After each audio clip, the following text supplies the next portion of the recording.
नमस्कार, मैं अभिषेक कुमार आप सभी का स्वागत करता हूं रेलवे कैंपस सी यूट्यूब चैनल पे। तो चलिए हम लोग कैप्सूल सीरीज में आगे कंटिन्यू करेंगे। Capsule number 3। आप एनटीपीसी की तैयारी कर रहे हो या फिर Bihar SSC CGL, Jharkhand SSC CGL या फिर एसएससी सेंट्रल लेवल पे तैयारी कर रहे हैं, या दरोगा में आप बिहार दरोगा या फिर झारखंड दरोगा, आपके आगामी 2025 की सबसे मोस्ट वेटेड वैकेंसी आपके आने वाली है, जहां आपको पता होना चाहिए कि आप एनटीपीसी की बात कर ले या फिर सीजीएल या फिर दरोगा में जीके का एक अच्छा खासा वेटेज है। अगर बिहार दरोगा में बात किया जाए तो पूरा खेल जीके साइंस पे ही है। झारखंड में भी जीके में और साइंस की बात की जाए तो कम से कम 50 क्वेश्चन ही यहाँ पे खेल है। सीजीएल में आपको पता है 25 से 30 क्वेश्चन आपको जीके के बनेंगे। एनटीपीसी में 40 क्वेश्चन है साइंस और जीके मिला के। तो बाकी यार आप बिंदास रहिएगा, जीके में एकदम टेंशन नहीं। क्यों टेंशन नहीं? आपके पास सोर्सेज बहुत है, आपके पास किताबें बहुत है, आपके पास बहुत सारे कंटेंट भी है, लेकिन कितना पढ़ना है? क्योंकि आपको history, polity, geography, economic, static, GK, current affair, science में फिजिक्स, केमिस्ट्री, बायोलॉजी, इन्वायरमेंट, ये सारी चीजें आपको पढ़नी है, प्लस मैथ्स और रीजनिंग भी। लेकिन पढ़ना हमें क्या है जो आपके आयोग पूछती है, और एक सिस्टमेटिक वे में। क्योंकि देखिए ये जीके आपको याद रहने चाहिए, याद करने नहीं है भाई। मुझे इसको कितने लंबे समय तक इसको याद रख, जब तक मेरा पेपर ना क्वालिफाई हो जाए। तो मैं आपके लिए कुछ कर नहीं रहा हूं ऐसा भी कि बहुत बड़ी तोप काम नहीं, लेकिन हाँ इसमें मेहनत है, तोप काम है, क्योंकि कंटेंट जो मलाई बोलते हैं ना एग्जाम ओरिएंटेड, वो आपको दिया जा रहा है। तो बस यहाँ वही मिलेगा। अब इसमें वही मिलने का मतलब ये नहीं है कि हम आपको बोल दिए हैं भाई 100%। 100% कुछ नहीं होता, जीके में तो और भी नहीं होता 100%। लेकिन हाँ एग्जामिनेशन क्वालिफाइड करने के लिए जो कंटेंट चाहिए आपको, और उसमें आपको जो मेहनत लगेगा, वो आपको नहीं करना है। एक सिस्टमेटिक वे में नेक्स्ट कंटेंट आपको एकदम एग्जाम ओरिएंटेड, थर्ड आपको कंसेप्ट के साथ यहां मिल जाएगा। ठीक है, तो आपका फर्ज बनता है इस चैनल को सपोर्ट करना। सपोर्ट करने में आपसे कोई फी नहीं मांगी जा रही है, बस चैनल को सपोर्ट करने का मतलब है सब्सक्राइब करिए, दोस्तों तक शेयर करिए वीडियो को। पता चले 500 सब्सक्राइबर देख करके बहुत स्टूडेंट को लगता है कि क्या ही कंटेंट मिलेगा। तो आप साइंस में देख लीजिए, इंजीनियरिंग ड्राइंग में देख लीजिए, जीके में आप देख ही रहे हैं, मैथ्स और रीजनिंग में आपको भी पता है क्या कंटेंट मिल रहा है।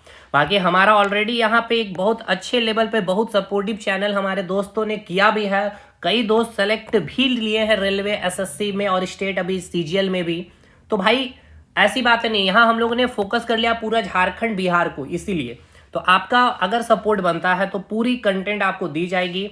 अभी हम लोगों ने कैप्सूल सीरीज में कैप्सूल 1 में क्या खत्म किया है, संविधान सभा को। कैप्सूल 2 में हमने सोर्सेस पूरा खत्म कर लिए कि अपने संविधान में हमने कौन से देश से क्या क्या प्रावधान जोड़े हैं, और उन प्रावधानों को समझते हुए, और आज हम लोग बात करेंगे प्रस्तावना।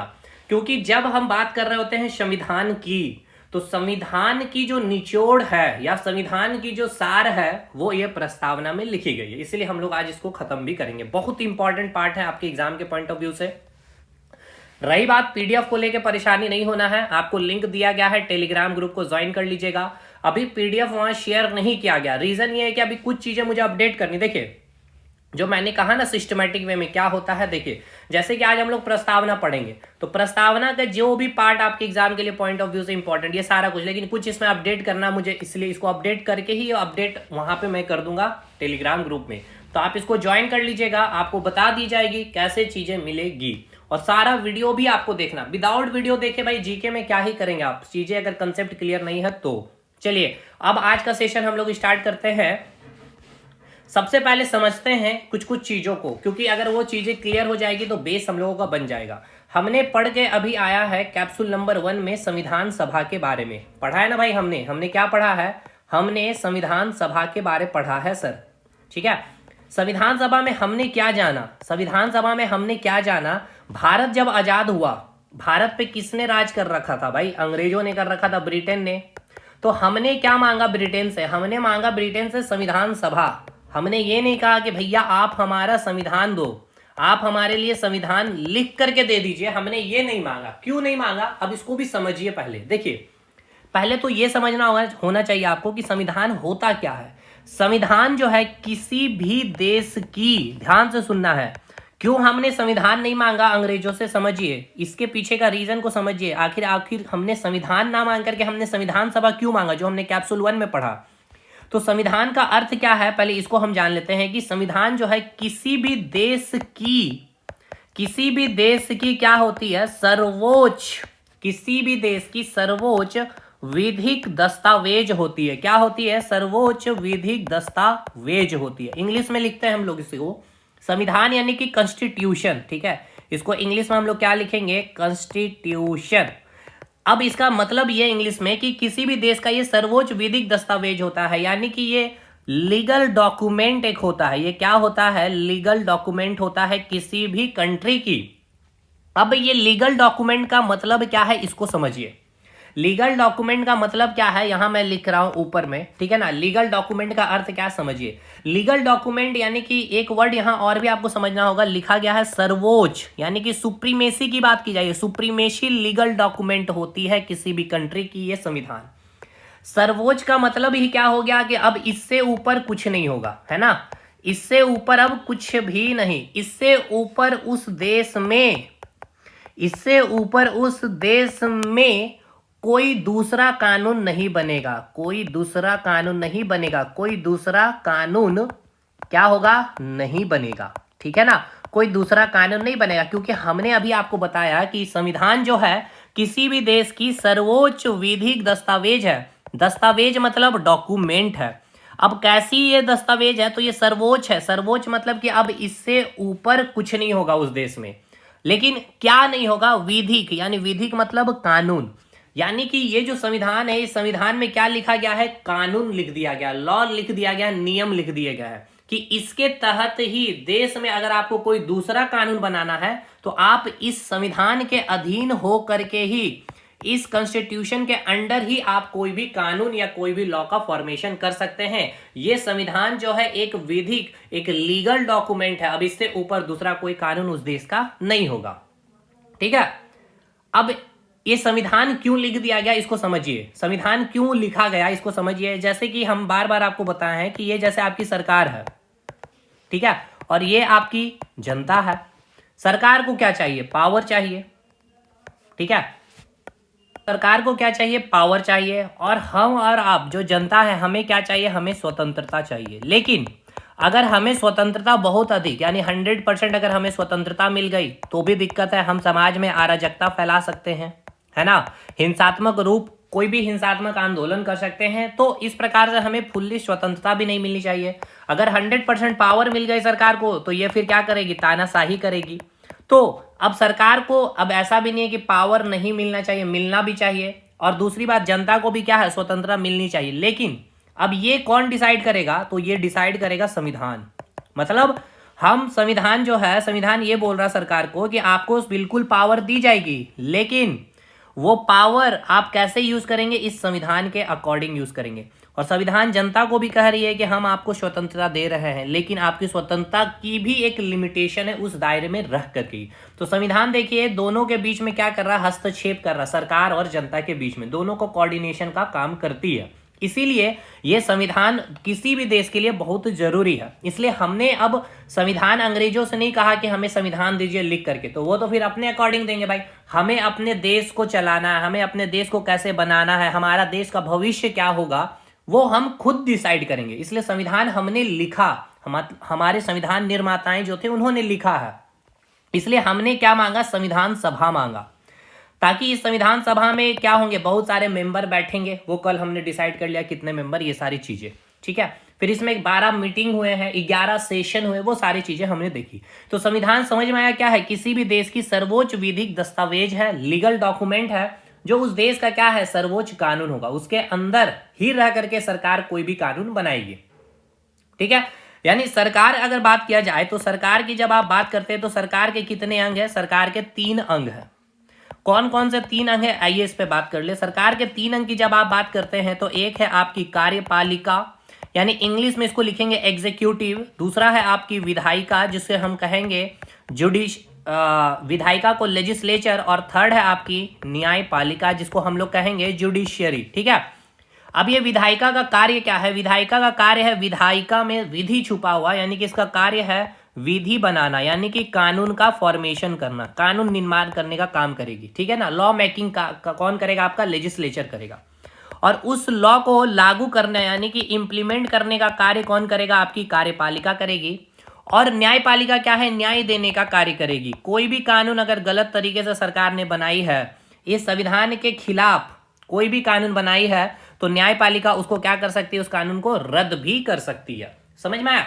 तो ये संविधान क्या कर रही है, जो सरकार के अंग है, यानी ये सरकार के अंग कौन कौन से हो गए, एक आपकी कार्यपालिका, सेकेंड आपकी विधायिका और थर्ड आपकी न्यायपालिका। ये अंग को, ठीक है ना, क्या कर रहा है ये संविधान, कैसे इनको कार्य करना है ये बतला रहा है, इनकी क्या शक्तियां है ये बतला रहा है ये संविधान, इनका क्या उत्तरदायित्व है जनता के प्रति, और इनकी क्या लिमिटेशन है, यानी कि क्या सीमाएं हैं, किस सीमा के तहत आपको कार्य करना, ये सारी चीजों का उल्लेख कहाँ किया गया है, तो संविधान में किया गया।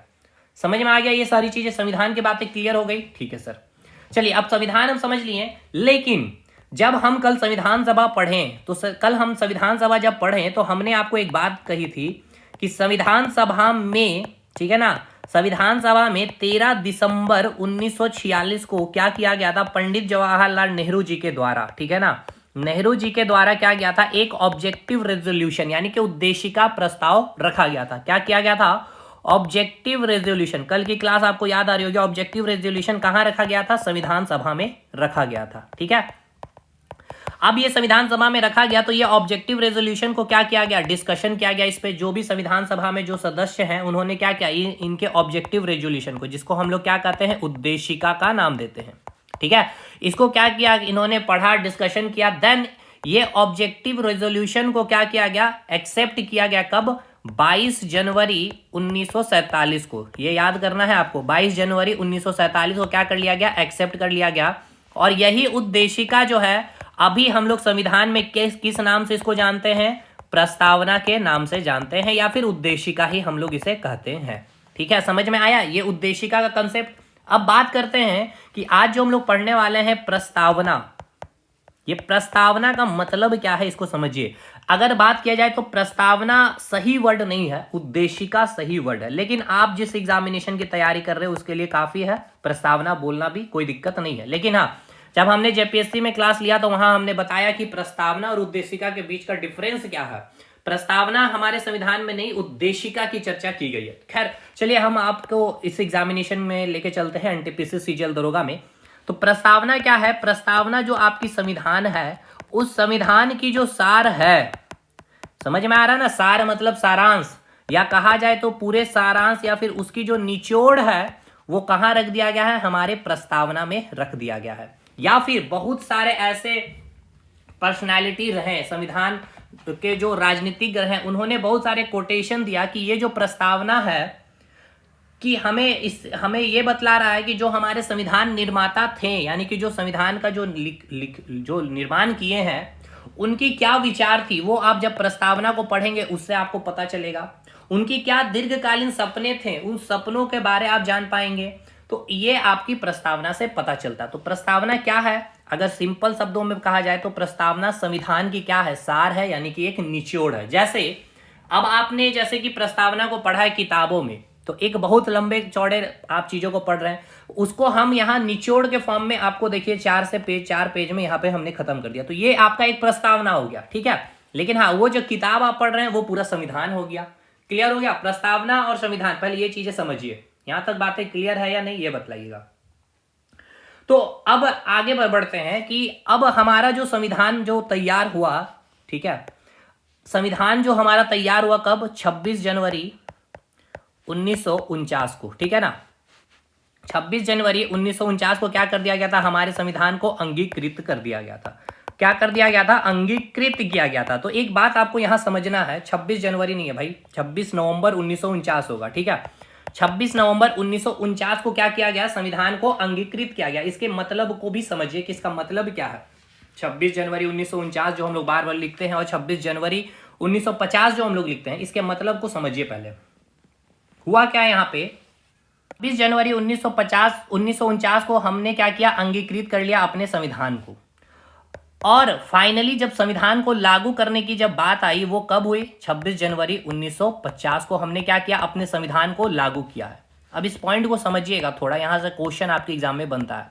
26 जनवरी 1950 को क्या हुआ, हमारे संविधान को लागू कर दिया गया।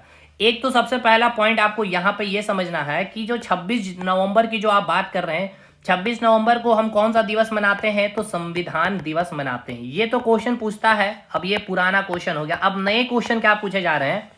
ये जो संविधान दिवस जो हम मना रहे हैं 26 नवंबर को, ठीक है, 26 नवंबर को हम क्या कर रहे हैं भाई? संविधान दिवस मना रहे हैं, नो डाउट सर, संविधान दिवस मना रहे हैं। लेकिन ये संविधान दिवस कब से मनाया जाना स्टार्ट हुआ था, वो ईयर आपको बताना है। तो 2015 को याद रखना है। कब? 2015 को। भारत सरकार के सामाजिक न्याय एवं सशक्तिकरण मंत्रालय ने 19 नवंबर 2015 को यह निर्णय लिया कि जो 26 नवंबर जो डेट है, इसको हम इस दिन हम लोग क्या करेंगे? संविधान दिवस के रूप में सेलिब्रेट करेंगे। क्लियर? दूसरी बात, अगला क्वेश्चन आपसे यह पूछा जाता था पहले कि 26 जनवरी 1950 को संविधान को क्या कर दिया गया था? लागू किया गया था। ठीक है ना? दो क्वेश्चन यहां पे बनता है। देखिए 26 नवंबर 1949 को क्या हुआ था? संविधान के कुछ अनुच्छेद में कितने 15 आर्टिकल को क्या कर दिया गया था? 26 नवंबर 1949 को ही क्या कर दिया गया था? लागू कर दिया गया था।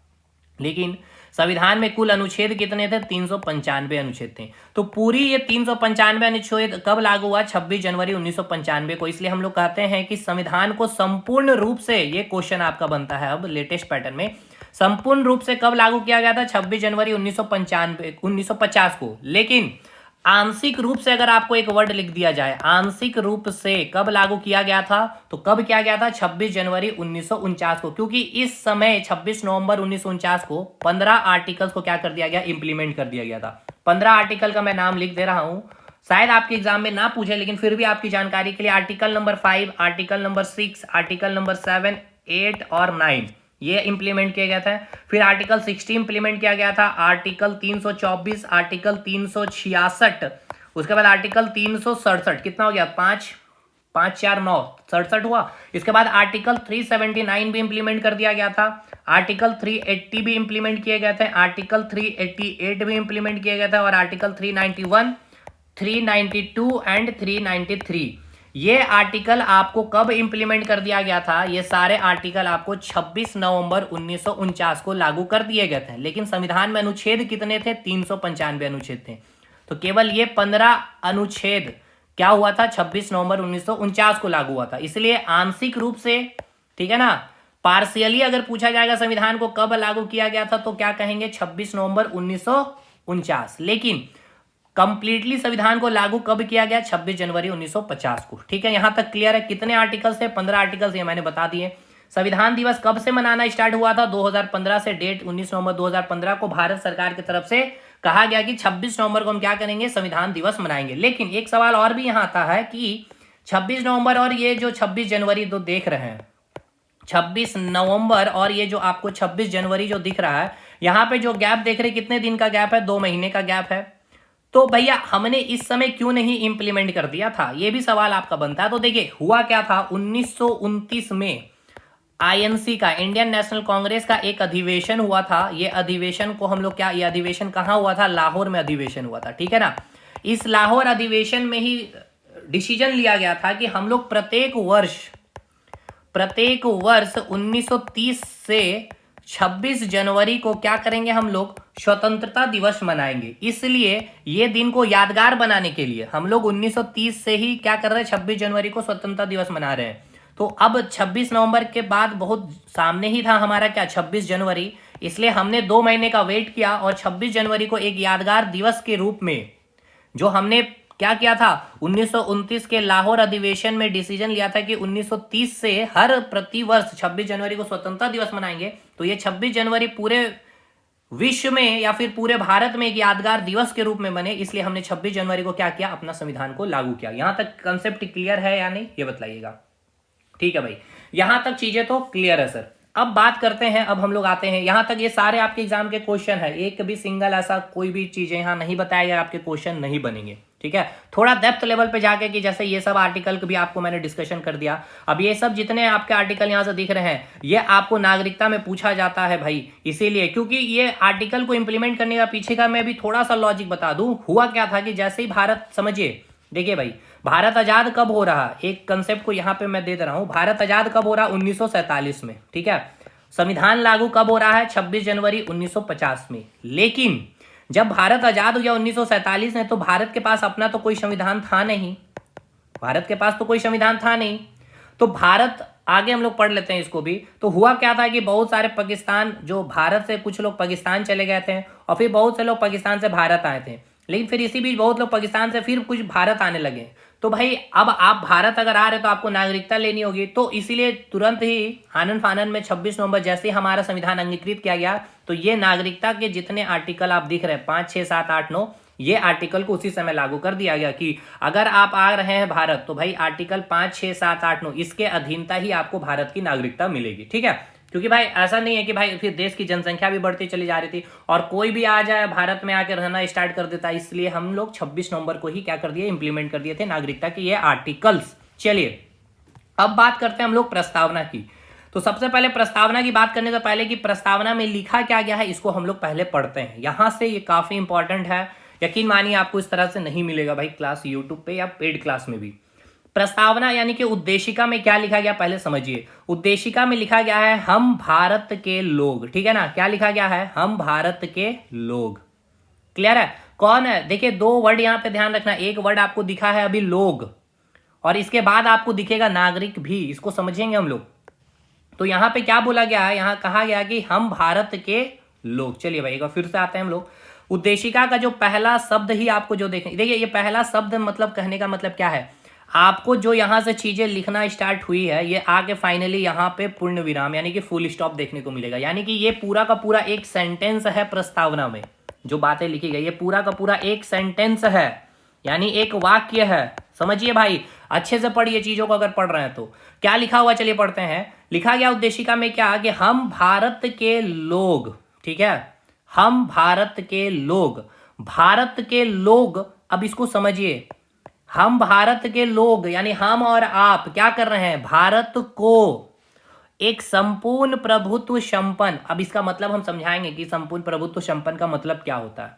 तो भारत को क्या करना है, संपूर्ण प्रभुत्व संपन्न, समाजवादी, इसका भी अर्थ बतलाएंगे, पंथ निरपेक्ष, ये भी अर्थ बताएंगे, लोकतंत्रात्मक और गणराज्य बनाने के लिए। मतलब भारत के लोग क्या करेंगे, भारत को, यहां मैं लिख रहा हूं, भारत के जो लोग हैं यानी कि हम और आप जो है, ठीक है ना, ये क्या करेंगे, भारत को क्या करेंगे, भारत को कैसा बनाएंगे, संपूर्ण प्रभुत्व संपन्न। देखिए यहां लिखा हुआ है संपूर्ण प्रभुत्व संपन्न।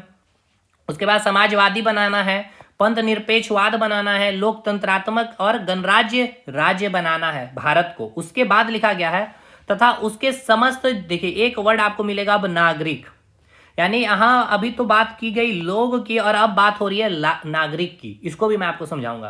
तथा उसके समस्त नागरिक को क्या करना है, सामाजिक, आर्थिक और राजनीतिक न्याय, यहां पे एक वर्ड आपको ध्यान रखना है, किसकी बात की गई है, न्याय की बात की गई है। इसके बाद विचार, अभिव्यक्ति, विश्वास, धर्म और उपासना की क्या होनी चाहिए, स्वतंत्रता होनी चाहिए। क्या होनी चाहिए, स्वतंत्रता होनी चाहिए। तो एक पहले तो ये बतलाइए हमें न्याय मिलनी चाहिए, कैसी न्याय मिलनी चाहिए। 3 प्रकार की न्याय की बात की गई है प्रस्तावना में, एक है आपकी सामाजिक, दूसरी आपकी आर्थिक, यह है आपकी राजनीतिक। ठीक है, हमें स्वतंत्रता मिलनी चाहिए, क्या चीज, एक तो विचार की स्वतंत्रता, अभिव्यक्ति की स्वतंत्रता, विश्वास की स्वतंत्रता, धर्म की स्वतंत्रता और उपासना की स्वतंत्रता। ठीक है सर, अब आगे पढ़ते हैं।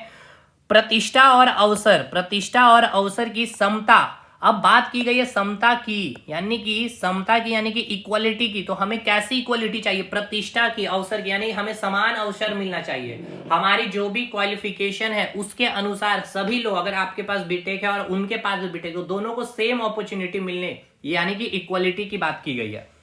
तो ये समता को क्या करना है, प्राप्त करने के लिए तथा उन सब में व्यक्ति की याद रखना है, व्यक्ति की गरिमा यानी कि एक सेल्फ रिस्पेक्ट होगी, राष्ट्र की एकता, चलिए यानी व्यक्ति की क्या है, गरिमा की बात की है, और राष्ट्र की एकता और अखंडता यानी कि 2 भाग में भारत को नहीं टूटने है देना है, को सुनिश्चित करने वाली बंधुत्व यानी भाईचारा बढ़ाना, यानी कि व्यक्ति की गरिमा, राष्ट्र की एकता, अखंडता, ये क्या बतला रहा, बंधुत्व को बता रहा, यानी बंधुत्व क्या करना, हमें बढ़ाना है। इसके लिए यानी कि यहाँ पे हम एक बार इसको अलग कलर दिखा दे रहे हैं ताकि आगे हम अभी इसको बताएंगे थोड़ा सा और भी अच्छे से, ताकि आपको समझ में आएगा। तो हमने अभी क्या बताया आपको, व्यक्ति की गरिमा है ना, तो व्यक्ति की गरिमा, राष्ट्र की एकता और अखंडता वाली क्या करना है, उसको सुनिश्चित करने वाले बंधुत्व की बात की गई है। अखंडता को सुनिश्चित करने वाले बंधुत्व बढ़ाने के लिए दिन संकल्प होकर अपनी इस संविधान सभा में, ठीक है, आज तारीख 26 नवंबर 1949 को एतत् द्वारा इस संविधान को क्या किया गया है, अंगीकृत किया गया है, अधिनियमित तथा आत्मर्पित करती है। मतलब भारत के लोग, समझिएगा इसका अर्थ क्या है, इसका मतलब समझिएगा। चलिए ये तो पहले क्या लिखा हुआ आपकी प्रस्तावना या उद्देशिका में आज आपने अच्छे से समझा। तो अभी आपने क्या समझा है, देखिए कुछ कुछ चीजों को समझिए पहले क्या क्या है। हमने अभी देखा कि हम भारत के लोगों को क्या करना है, भारत को 5 शब्द की जिक्र की गई है, ठीक है ना, 5 शब्द की जिक्र की गई है। ये पांचों शब्द को बढ़िया से समझिए। सबसे पहले बात की गई है संप्रभुता की, ठीक है, संप्रभुता को देखिए कहां बात की गई है। देखिए संपूर्ण प्रभुत्व, संपन्न का मतलब होता है संप्रभुता, क्या होता है इसका अर्थ ये भी बतलाएंगे। फिर बात की गई है समाजवाद की, ठीक है, यानी फिर क्या बात की गई है, समाजवाद की। फिर बात क्या किया गया है, पंथ निरपेक्षवाद की। फिर क्या बात किया गया है, पंथ निरपेक्ष। ये एकदम सीक्वेंस याद रखना है जो मैं अभी सीक्वेंस लिख रहा हूं, अभी ये एग्जाम में डायरेक्ट ये सीक्वेंस भी पूछता है। पंथ निरपेक्षवाद के बाद बात किया गया आपका लोकतंत्रात्मक, है ना, लोकतंत्रात्मक एंड देन गणराज्य बनाना है। लोकतंत्रात्मक लोकतंत्रात्मक एंड फिर हमें क्या बनाना है, गणराज्य बनाना है। मतलब समझिए इसका मतलब, ये रटना वाला चीज नहीं है भाई, रटना नहीं है। यहाँ पे हमें बताया क्या है, हमारे संविधान की जो प्रस्तावना में जो लिखी गई बात है कि जो हम भारत के लोग हैं, समझिएगा पहला सेंटेंस में किसको फोकस किया गया, हम भारत के लोग को यानी आपको और हमें यानी जनता को, ठीक है, क्या करना है, भारत राज्य को। अब ये मैं एक वर्ड बोल रहा हूं राज्य, है ना, अब ये राज्य का मतलब क्या है, झारखंड राज्य, बिहार राज्य, उड़ीसा राज्य नहीं, राज्य का मतलब को समझाएंगे अभी। तो भारत को क्या करना है, भारत के लोग को प्रस्तावना में जो लिखा गया है, संप्रभुता बनाना है, समाजवादी बनाना है, पंथ निरपेक्षवाद बनाना है, लोकतंत्रात्मक बनाना है और गणराज्य बनाना, ठीक है। यानी हमें क्या करना है, ये हमें हमारी प्रस्तावना बोल रही है कि हमें भारत को ये कार्य करना है, पहले बनाना है, ठीक है। यहां तक चीजें क्लियर हो गई। इसके बाद फिर लिखा क्या गया है कि इसके बाद क्या लिखा गया, ये वर्ड को ध्यान दीजिए, उसके समस्त नागरिक, यानी कि हम पहले भारत को क्या करेंगे, एक देश बना लेंगे, इस प्रकार का एक देश बनाएंगे, ठीक है ना, ऐसा देश हम बनाएंगे। कैसा देश बनाएंगे, पहला, दूसरा, तीसरा, चौथा, पांचवा, ये एकदम सीक्वेंस याद रखेगा। संप्रभुता, समाजवाद, पंथ निरपेक्षवाद, लोकतंत्रात्मक और गणराज्य देश बनाएंगे पहले, ठीक है ना। पहले क्या करेंगे भाई, हम इस प्रकार का एक देश बनाएंगे, ठीक है ना। हम जब ये देश बना लेंगे उसके बाद हम क्या कहलाएंगे, इस देश के नागरिक कहलाएंगे। तब हम जाके उस देश के क्या कहलाएंगे, नागरिक कहलाएंगे। क्योंकि अभी हम देश के नागरिक नहीं है, अभी कहने का मतलब अभी तो हम हैं ही देश के नागरिक। मतलब जब संविधान लागू नहीं हुआ था, 26 जो जनवरी 1950 है आपका, 26 जनवरी 1950 से पहले समझिए भारत आजाद, अभी मैंने आपको बताया 1947 में हुआ है। तो अभी हम लोग देश के नागरिक नहीं हुए थे, भारत देश के नागरिक हम लोग नहीं थे अभी। हम लोग क्या थे, हम लोग देश के लोग थे, यानी हम एक वर्ड लिख रहे हैं यहाँ पे, लोग थे, ठीक है ना, पीपल थे, सिटीजन नहीं थे भारत के। क्योंकि अपना देश का कोई संविधान नहीं था। हम नागरिक कब बनेंगे, हमारी प्रस्तावना क्या बोल रही है, हम नागरिक तब बनेंगे जब हम देश को क्या करेंगे, एक संप्रभुता बना देंगे, समाजवाद बना देंगे, पंथ निरपेक्षवाद बना देंगे, लोकतंत्रात्मक बना देंगे, गणराज्य बना देंगे। तो ये हमने बनाया कब, जब हमने संविधान लागू किया। क्योंकि हमने संविधान के क्योंकि हमने प्रस्तावना में ये बातें लिखी ना, तो 1947 में नहीं, 1950 में जब संविधान लागू हुआ, जब हमारा संविधान लागू हुआ तब हम क्या बन गए, भारत के नागरिक बन गए। क्यों, क्योंकि हमने भारत को जो 5 शब्द यहां जिक्र की गई है, संप्रभुता, समाजवादी, पंथ निरपेक्षवाद, लोकतंत्रात्मक और गणराज्य राज्य बना लिए हैं। अब हम भारत के क्या कहलाएंगे, नागरिक कहलाएंगे। अगर हम भारत के नागरिक कहलाएंगे तो हमें क्या मिलनी चाहिए, न्याय मिलनी चाहिए। हमें क्या मिलनी चाहिए, हमें स्वतंत्रता मिलनी चाहिए। हमें क्या मिलनी चाहिए, समता मिलनी चाहिए। और हमारा कर्तव्य है, क्या कर्तव्य है, एक तो व्यक्ति की गरिमा की भी बात की गई है, यानी कि व्यक्ति का सेल्फ रिस्पेक्ट भी होगा। और हमें राष्ट्र की एकता को बना करके रखना है और अखंडता को भी, ठीक है ना, राष्ट्र की एकता अखंडता को बनाकर रखना है और बंधुत्व भाईचारे की भावना हमें रखनी है। कब, जब हम नागरिक बनेंगे तब तो नागरिक बनने के लिए हमने क्या किया, सबसे पहले देश बनाया। कैसा देश बनाया, संप्रभुता वाला राज्य बनाया, समाजवादी वाला राज्य बनाया, पंथ निरपेक्ष वाला राज्य बनाया, लोकतंत्रात्मक राज्य बनाया, गणराज्य राज्य बनाया। तब जाकर के हम क्या हुए, नागरिक कहलाए। और जब हम नागरिक कहलाए तब हमने न्याय की मांग की, स्वतंत्रता की बात की, समता की बात की, व्यक्ति की गरिमा, सेल्फ रिस्पेक्ट, राष्ट्र की एकता की बात होगी, अखंडता की बात होगी, बंधुत्व की बात होगी। तो अब हम न्याय में फिर हमने 3 प्रकार के न्याय की मांग की, ठीक है ना। 3 प्रकार की न्याय की मांग की, कौन कौन से? एक है आपकी सामाजिक न्याय, देखिए यहाँ पे लिखेंगे नहीं, यहाँ पे लिखा हुआ है। एक हमने मांग की सामाजिक न्याय, फिर हमने मांग की आर्थिक न्याय, फिर हमने मांग की राजनीतिक न्याय, 3 न्याय। फिर हमने कौन सी स्वतंत्रता की मांग की? तो एक विचार, यानी अपना एक विचार रखने की स्वतंत्रता होगी। अभिव्यक्ति की स्वतंत्रता मतलब आप अपना कोई भी बात किसी भी दूसरे व्यक्ति के पास क्या कर सकते हैं? रख सकते हैं, ठीक है ना। अभिव्यक्ति का मतलब समझ में आ रहा है कि नहीं? अभिव्यक्ति का मतलब क्या है? अभिव्यक्ति का मतलब यह है कि आप अपनी बात को दूसरे के पास पहुंचाना चाहते हैं तो बिल्कुल पहुंचा सकते हैं। इसके लिए 4 माध्यम, एक तो आप लिख करके पहुंचा सकते हैं, बोल करके पहुंचा सकते हैं, कोई संकेत, कोई सिंबल से, जैसे कि आपसे कोई सवाल पूछा क्या ये सही है, तो आपने कुछ बोला नहीं, ना ही आपने लिखा, लेकिन एक संकेत दे दिया अंगूठे का, यानी ओके हो गया, यानी कि एक सिंबल दे दिया। या फिर आप बॉडी लैंग्वेज से भी, जैसे कि आप बोलेंगे भाई आज पार्टी में चलेंगे, तो आपने माथा हिला दिया, यस, तो आपने बोला कुछ भी नहीं, बस माथा हिला दिया, यानी कि हाँ जाएंगे। तो ये 4 माध्यम से क्या कर सकते हैं? हम अपनी अभिव्यक्ति को प्रकट कर सकते हैं, किसी भी दूसरे व्यक्ति के पास अपने विचार को, बातों को पहुंचा सकते हैं। ये हो गया अभिव्यक्ति। इसके बाद बात होगी, अभिव्यक्ति के बाद किसकी बात की गई है स्वतंत्रता में? तो अभिव्यक्ति के बाद बात की गई विश्वास की, धर्म की, उपासना। आप कोई भी धर्म, कोई भी उपासना, किसी भी धर्म को आप अपना सकते हैं। उसके बाद यह स्वतंत्रता हो गई। फिर प्रतिष्ठा और अवसर की हमें समता चाहिए, यानी इक्वालिटी हमें चाहिए। अगर सेम प्रतिष्ठा है, सेम क्वालिफिकेशन है, तो हमें समान अपॉर्चुनिटी मिलनी चाहिए। तथा व्यक्ति की एक सेल्फ रिस्पेक्ट होगी। देश को क्या करना? एकता में, मतलब देश को तोड़ना नहीं, हमें अखंडता नहीं करना है, देश में एकता बनाए रखना, यानी बंधुत्व, यानी भाईचारे हमें बना के रखनी, अगर हम देश के नागरिक हैं तो। और फाइनली क्या किया गया है? 26 नवंबर 1949 को, ठीक है, 26 नवंबर 1949 को 1949 को क्या किया गया? एतत्व द्वारा इस संविधान को क्या कर दिया गया? अंगीकृत कर दिया गया, ठीक है ना। क्या कर दिया गया? अंगीकृत कर दिया गया, अंगीकृत किया गया 26 नवंबर 1949 को। तो अब देखिए एक वर्ड आपको मिल रहा है, अंगीकृत, अधिनियमित, आत्मर्पित, क्या करते हैं? करते हैं। कौन कर रहा है? ये कौन कर रहा है? इसका मतलब क्या है? समझ में आ रहा है इसका मतलब क्या है? बताइए। इसका मतलब ये है, ध्यान से समझिएगा, क्यों जनता को फुल पावर होता है लोकतंत्र में। संविधान, अगर आपका देश में अगर लोकतांत्रिक संविधान है तो इसका मतलब यह है कि इस संविधान का जो अंतिम रूप है, ठीक है ना, जो अंतिम रूप आप जो देख रहे हैं, अंगीकृत, अधिनियमित और आत्मर्पित करते हैं, कौन कर रहा है आत्मर्पित? भारत के लोग, यानी भारत के नागरिक कर रहे हैं। मतलब अंतिम रूप से भारत के लोगों ने स्वीकार किया है। इसका मतलब भारत के लोग ने स्वीकार किया है। किसने स्वीकार किया? भारत के लोग या भारत के नागरिक ने स्वीकार किए हैं इसको।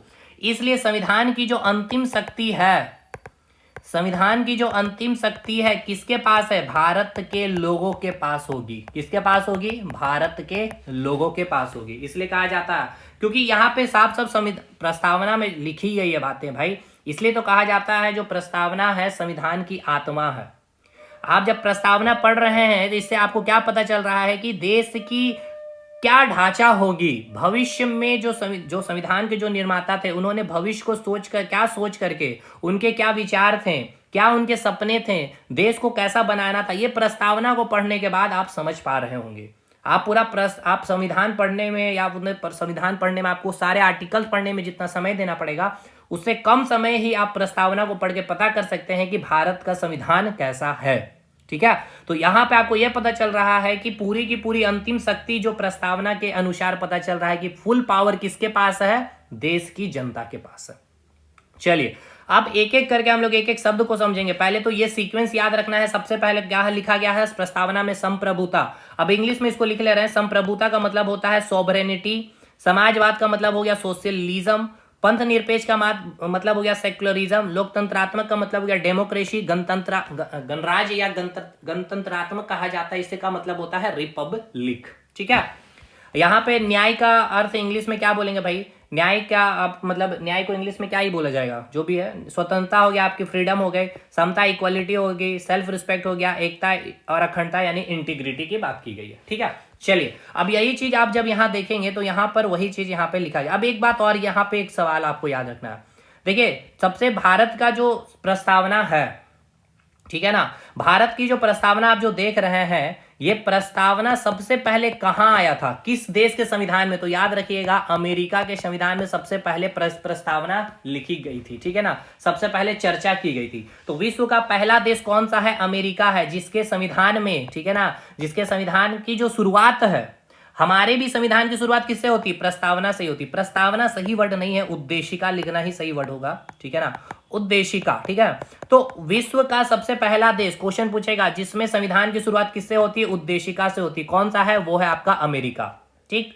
और आप जब इसके संविधान की जो पहली जो उद्देशिका से जो शुरुआत होती है, आप जब आप उसको पढ़ेंगे तो वहां लिखा हुआ मिलेगा, हम अमेरिका के लोग, ठीक है ना, हम अमेरिका के लोग।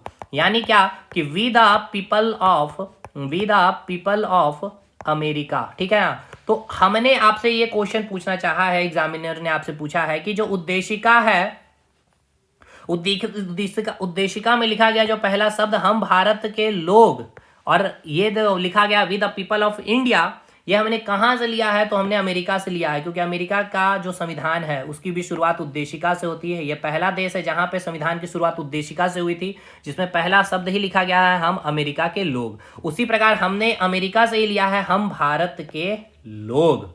भारत को क्या करेंगे? सोवरेन कंट्री बनाना है, सोशलिज्म कंट्री बनाना है, सेक्युलरिज्म कंट्री बनाना है, डेमोक्रेटिक कंट्री बनाना है और रिपब्लिक कंट्री बनाना है, ठीक है। तो ये तो पहला सवाल आपको ये पूछा जाएगा कि जो उद्देशिका है, एक सवाल आपको ऐसे भी पूछा जाएगा कि उद्देशिका का जो विचार है या उद्देशिका की जो आइडिया, ये हमने कहां से ली है? तो याद रखिएगा अमेरिका से लिया है, ठीक है।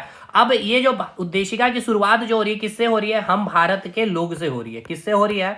हम भारत के लोग से हो रही है। और अभी मैंने आपको क्या बतलाया कि यहाँ पे जो एक वर्ड लिखी गई है 26 नवंबर 1949 को क्या किया गया? अंगीकृत किया गया है, अधिनियमित और आत्मर्पित करते हैं। इसका मतलब ये कि भारत के लोग क्या कर रहे हैं भाई? भारत के लोगों को अंतिम शक्ति मिली है, ठीक है ना, अंतिम शक्ति। ये संविधान किसको दे रहा है? अंतिम शक्ति भारत के लोगों को। तो और शुरुआत भी किससे हो रहा है? हम भारत के लोग से। तो आपसे पूछा जाएगा कि संविधान का जो स्रोत है, ठीक है, संविधान का स्रोत क्या है? हम भारत के लोग हैं, ठीक है, यानी हम भारत के लोग से ही शुरुआत है, और संविधान अंतिम शक्ति भी किसको दी है? भारत के लोग को, यानी कि जनता को। संविधान का स्रोत क्या हो गया? हम भारत के लोग। ये क्वेश्चन पूछा गया है आपसे एग्जाम में, एसएससी वगैरह में भी पूछ लिया गया कई बार, ठीक है।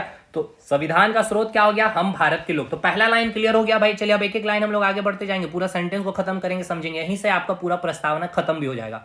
तो हम भारत के लोग पहले क्लियर हो गया। पहले तो आप ये समझिए कि उद्देशिका या फिर प्रियम्बल का जो आइडिया है हमने कहां से लिया? अमेरिका से लिया। हम भारत के लोग, ये शब्द कहां से लिए? हमने अमेरिका से लिए। यहां तक चीजें क्लियर है? ठीक है सर, ये क्लियर है। अब आइए आगे बढ़ते हैं हम लोग। इसके बाद आपको 5 शब्द समझना है सॉवरेन कंट्री के बारे में। चलिए एक एक करके हम लोग समझते हैं। सबसे पहले हम लोग समझते हैं कि सोवरेन यानी कि संप्रभुता का मतलब होता क्या। चलिए, यानी कि अब हम लोग समझने वाले हैं संप्रभुता का अर्थ क्या होता है, ठीक है ना। संप्रभुता यानी कि इंग्लिश में हम इसको क्या कहेंगे? सोवरेन। क्या कहेंगे इंग्लिश में? हम लोग इसको सोवरेन कहेंगे, SOVREIGN, सोवरेन। अब कब आप सोवरेन कहेंगे भारत को? हमें क्या करना? भारत को एक सोवरेन कंट्री बनाना है। तो देखिए एक वर्ड आपको इससे पहले समझना होगा, सोवरेन से पहले राज्य, ठीक है ना। 2-3 वर्ड है यार, ऐसे समझने के लिए तो बहुत कुछ है, अब उतना डिटेल करने का मतलब है नहीं।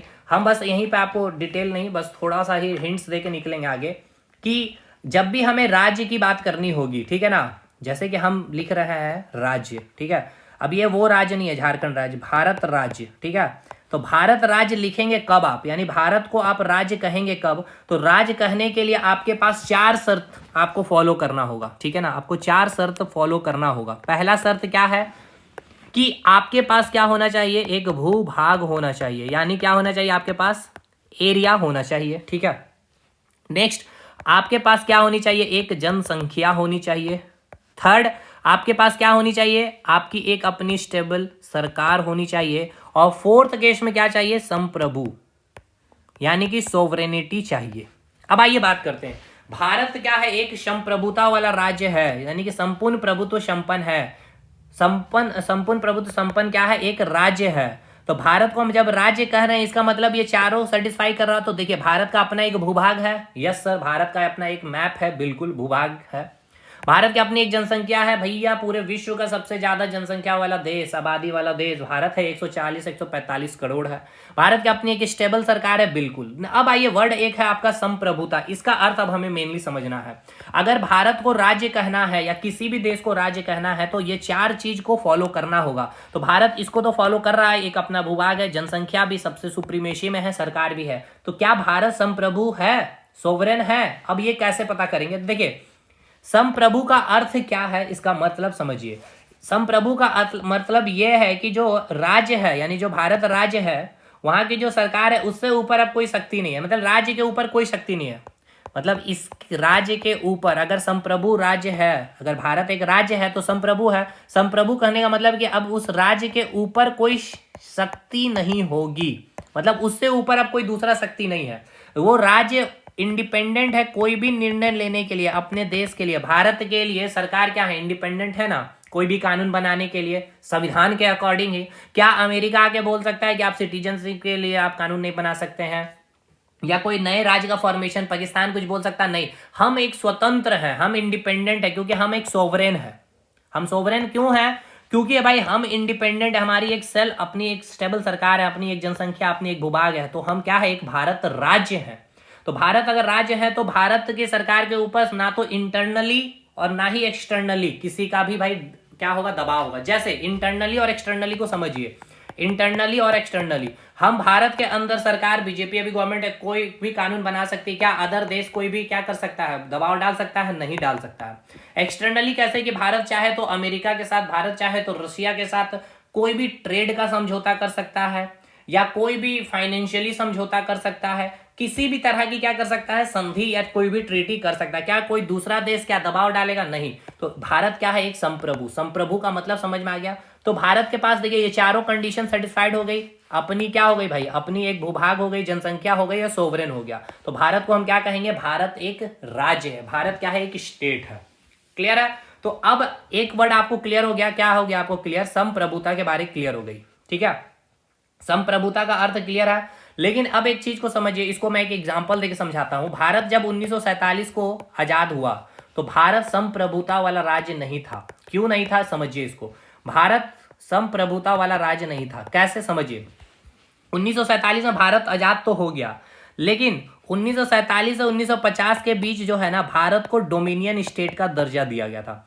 डोमिनियन स्टेट का क्या कर दिया गया था, दर्जा दिया गया था। डोमिनियन स्टेट का दर्जा का मतलब होता क्या है कि जो भारत में जो सरकार है, आप अपने कार्य, आप अपने स्वतः रूप, ठीक है ना, अपने इच्छा अनुसार क्या करें, शासन करें। ठीक है, ठीक है, आपके कार्यों में कोई भी हस्तक्षेप नहीं किया जाएगा।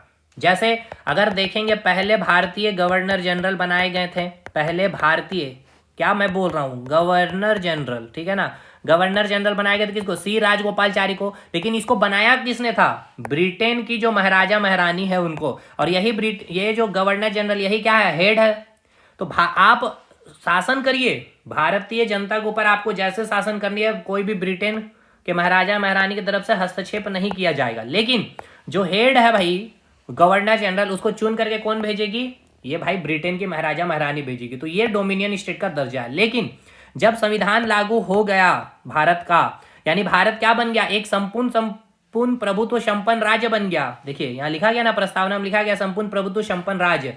तो भारत को जब संप्रभुता राज्य मिल गया है, घोषित कर दिया गया, यानी कि अब ये जो गवर्नर जनरल क्या है भाई, इसके अंडर, यानी भारत को क्या किया जा रहा था, ब्रिटेन से कंट्रोल किया जा रहा था। यानी कि ये संप्रभु था, उस समय सोवरेन था, हम संप्रभु नहीं थे, क्योंकि हमारे ऊपर इसका दबाव है ना भाई, मेन मालिक भाई। अगर यहाँ पे आप शासन कर रहे हैं जनता के ऊपर, भारतीय, लेकिन इसको कोई कानून बनाना तो पहला सिग्नेचर, अंतिम फाइनल सिग्नेचर इसका ही चाहिए, गवर्नर का। और इसको चयन कौन कर रहा, ब्रिटेन महाराजा महारानी।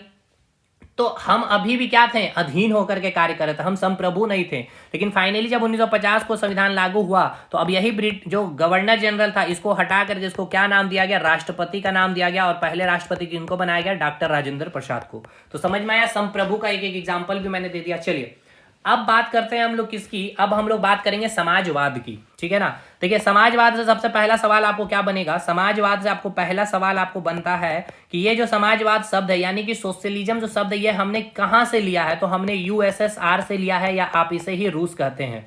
1991 के बाद इसका जब विघटन हो गया तो सारे देश जितने भी रूस के जितने मतलब सारे देश जो थे एक हो गए थे, तो हमने उसको सोवियत संघ का नाम दिया था। बाकी 1991 के विघटन के बाद रूस अकेला हो गया था, तो हम फिर उसको रूस के नाम से जानते हैं, ठीक है ना। वो सब अलग पार्ट हो गया हिस्ट्री का। तो अपने समाजवाद हमने जो प्रस्तावना में जोड़ा वो कहाँ से जोड़ा, कहाँ से इस की जो भाई समाजवादी शब्द जो हमने कहाँ से लिया, तो किससे प्रेरित होकर के लिया, तो रूस से प्रेरित होकर के लिया था। इस समाजवाद का उद्देश्य क्या है समझिए, इसका उद्देश्य क्या है, इसका उद्देश्य यह है कि सामाजिक और आर्थिक, ठीक है ना, सामाजिक और आर्थिक क्या होनी चाहिए, समता होनी चाहिए। यानी कि सोशलिज्म बोल सकते हैं एक प्रकार से, सोशलिस्ट और इकोनॉमिकली क्या होनी चाहिए, इक्वलिटी होनी चाहिए। मतलब कि जो अमीरी और गरीबी के बीच का जो अंतर है वो कम होना चाहिए, ठीक है ना। यानी यहाँ पे समाजवाद मतलब ये है कि ऐसा नहीं है कि केवल सरकारी चीज ही काम करेगी। यहाँ पे क्या, भारत समाजवाद है, मतलब सरकारी कंपनियां भी है, प्राइवेट कंपनियां भी है, अमीर और गरीब दोनों है। तो उनके अमीरी और गरीबी को कम करने के लिए भाई समाजवाद का मतलब क्या है समझिए, कि जो अमीरी और गरीबी के बीच का जो अंतर है, जैसे ये अमीर और ये गरीब है, इसके बीच का जो अंतर आप देख रहे हैं, इसको अंतर को हमें कम करना है। तो समाजवाद के भी अप्लाई करने के कई सारे तरीके हैं। तो जैसे एक तो यह है कि इस अमीर को क्या कर दिया जाए, मार दिया जाए, तो भाई सब गरीब ही रह जाएंगे, सब बराबर हो जाएंगे। दूसरा एक तरीका है कि ये जो गरीब है इसके लिए सरकार क्या करेगी, बहुत सारे कल्याणकारी कार्य करेंगे, गरीबों के हित की रक्षा करेंगे, बहुत सारे उद्देश्य, बहुत सारी स्कीम चलाएंगे। और ये क्या होगा, ये रेगुलर मैनर पे जब तक ना चलेगी तब तक ये अमीर और गरीब के बीच की जो खाई है, जो अंतर है, कम नहीं होगी। तो दो तरीका मैंने बताया, एक तो अमीर को मार दीजिए, ये मार्क्सवाद का थ्योरी है, और ये गांधीवादी थ्योरी है, अहिंसात्मक थ्योरी। यानी कि हम हिंसा का कोई भी हमारे पास जगह नहीं है। हमारी सरकार जो है, ये जो गरीब है उनके लिए कई सारी स्कीम, कई सारे उद्देश्य, कई सारे लक्ष्य या फिर उनके हित की रक्षा के लिए हम रेगुलर, जब तक हम रेगुलर मैनर पे काम नहीं करेंगे तब तक इस गरीबी को क्या किया जाएगा, कम नहीं किया जाएगा। और हमारे देश में कौन से समाजवाद को फॉलो किया जाता है ये भी पूछा जाता है, तो गांधीवादी समाजवाद, ना कि मार्क्सवादी। अब आप कहेंगे मार्क्सवादी में कहा गया है कि अमीरों को मार के खत्म कर दीजिए गरीब, लेकिन ये थ्योरी था उस समय, लेकिन अब ये धीरे धीरे चेंज होते चला गया। लेनिन की सत्ता आई तो उनका एक अलग मार्क्सवाद का फिर थ्योरी चेंज होते चला गया। चाइना में अलग समाजवाद का थ्योरी है, ठीक है। तो हम जो फॉलो करते हैं गांधीवादी समाज की थ्योरी की, यानी कि जो अहिंसात्मक रूप के, अहिंसा का मतलब कि केवल जगह, हिंसा का कहीं भी जगह का जिक्र नहीं किया गया। समाजवाद का समझ में आ गया कंसेप्ट। समाजवाद शब्द हमने किस देश से प्रेरित होकर लिया, अभी मैंने आपको बता दिया किससे लिया है, रसिया से लिया है। हमारे देश में कौन से समाजवाद को फॉलो किया जाता है ये भी बतला दिया, कौन से, तो भैया गांधीवादी समाजवाद। समाजवाद का मतलब क्या है, सामाजिक और आर्थिक समता होनी चाहिए, अमीरी गरीबी कम होनी चाहिए, ठीक है ना। अब बात करेंगे पंथ निरपेक्षवाद की। पंथ निरपेक्षवाद क्या है, पंथ निरपेक्षवाद का मतलब समझिए, देखिए धर्म निरपेक्षवाद संविधान में नहीं लिखा गया, पंथ निरपेक्षवाद। अब पंथ निरपेक्षवाद, धर्म निरपेक्षवाद का मतलब क्या है, अंतर क्या है, धर्म और पंथ के बीच का अंतर क्या है, ये सब मेंस का पॉइंट ऑफ व्यू से हमें पढ़ना होता है, जेपीएससी बीपीएससी बैच में हम लोग पढ़ते हैं, ठीक है। खैर अब समझते हैं कि पंथ निरपेक्षवाद का सिंपल सा शब्द क्या, अर्थ क्या। इसका अर्थ ये है कि जो भारत राज्य है, समझिएगा, अब मैं बोल रहा हूं भारत राज्य, क्यों, क्योंकि भारत का अपना एक जनसंख्या है, भूभाग है, सरकार है और संप्रभुता वाला राज्य, इसीलिए। तो भारत राज्य का अपना कोई भी धर्म नहीं होगा। जैसे अगर आप सऊदी अरबिया को ले लीजिए, पाकिस्तान को ले लीजिए, तो वहां जब आप चले जाएंगे तो आप देखेंगे कि वहां का जो संविधान है, वहां का संविधान का जो संचालन आप जो देखेंगे वो धर्म के अनुसार, यानी कि वहां की जो पॉलिटिकल व्यवस्थाएं हैं, पॉलिटिकल जो सिस्टम है, धर्म के अनुसार चलेगी, चलते हुए दिखेगी। मतलब धर्म ग्रंथ में जो बातें लिखी गई उसको फॉलो किया जाएगा। लेकिन हमारे भारत की बात की जाए, भारत राज्य में साफ साफ लिखा गया संविधान में कि भारत क्या है, एक संपन्न निरपेक्षवाद वाला राज्य है, मतलब कि भारत का अपना कोई धर्म नहीं होगा, ठीक है। लेकिन भारत का अपना कोई धर्म नहीं होगा, मतलब इसका यह है कि भारत की जो राजनीतिक व्यवस्था है वो कोई भी धर्म की जो ग्रंथ है उस धर्म के ग्रंथ के अकॉर्डिंग वहां की राजनीतिक व्यवस्था नहीं चलेगी। कैसे चलेगी, संविधान में जो बातें लिखी गई उसके तहत ही वहां पे सारी पॉलिटिकल राजनीतिक व्यवस्था चलेगी, ठीक है ना कि धर्म से प्रेरित होकर के चलेगी। कि जैसे भारत एक हिंदुओं का क्या है भाई, मेजोरिटी वाला राज्य है, तो ऐसा नहीं है कि हिंदुओं में जो भी धर्म ग्रंथ में लिखी गई बातें उसको फॉलो की जाएगी हमारी पॉलिटिक्स, नहीं, फॉलो किसको किया जाएगा, संविधान को। लेकिन यही पाकिस्तान में चले जाइएगा तो वहां पे भाई आपको मिलेगा, सऊदी अरबिया मिलेगा, तो वहां का जो राजनीतिक व्यवस्था में आपको जो है ना, जो संचालन जो देखने को मिलेगा, धर्म के अनुसार वहां पे संचालित की जाएगी, ठीक है। तो पंथ निरपेक्षवाद का मतलब सिंपल क्या है, भारत राज्य का अपना कोई भी धर्म नहीं है, ठीक है। आप स्वतंत्र हैं किसी भी धर्म को स्वीकार करने के लिए, किसी भी धर्म की आस्था करने के लिए, उपासना करने के लिए, कोई भी धर्म का प्रचार प्रसार करने के लिए आप बिल्कुल स्वतंत्र हैं। ठीक है, भगवान मतलब क्या है, जिससे आपको लाभ वही आपके भगवान हो गए।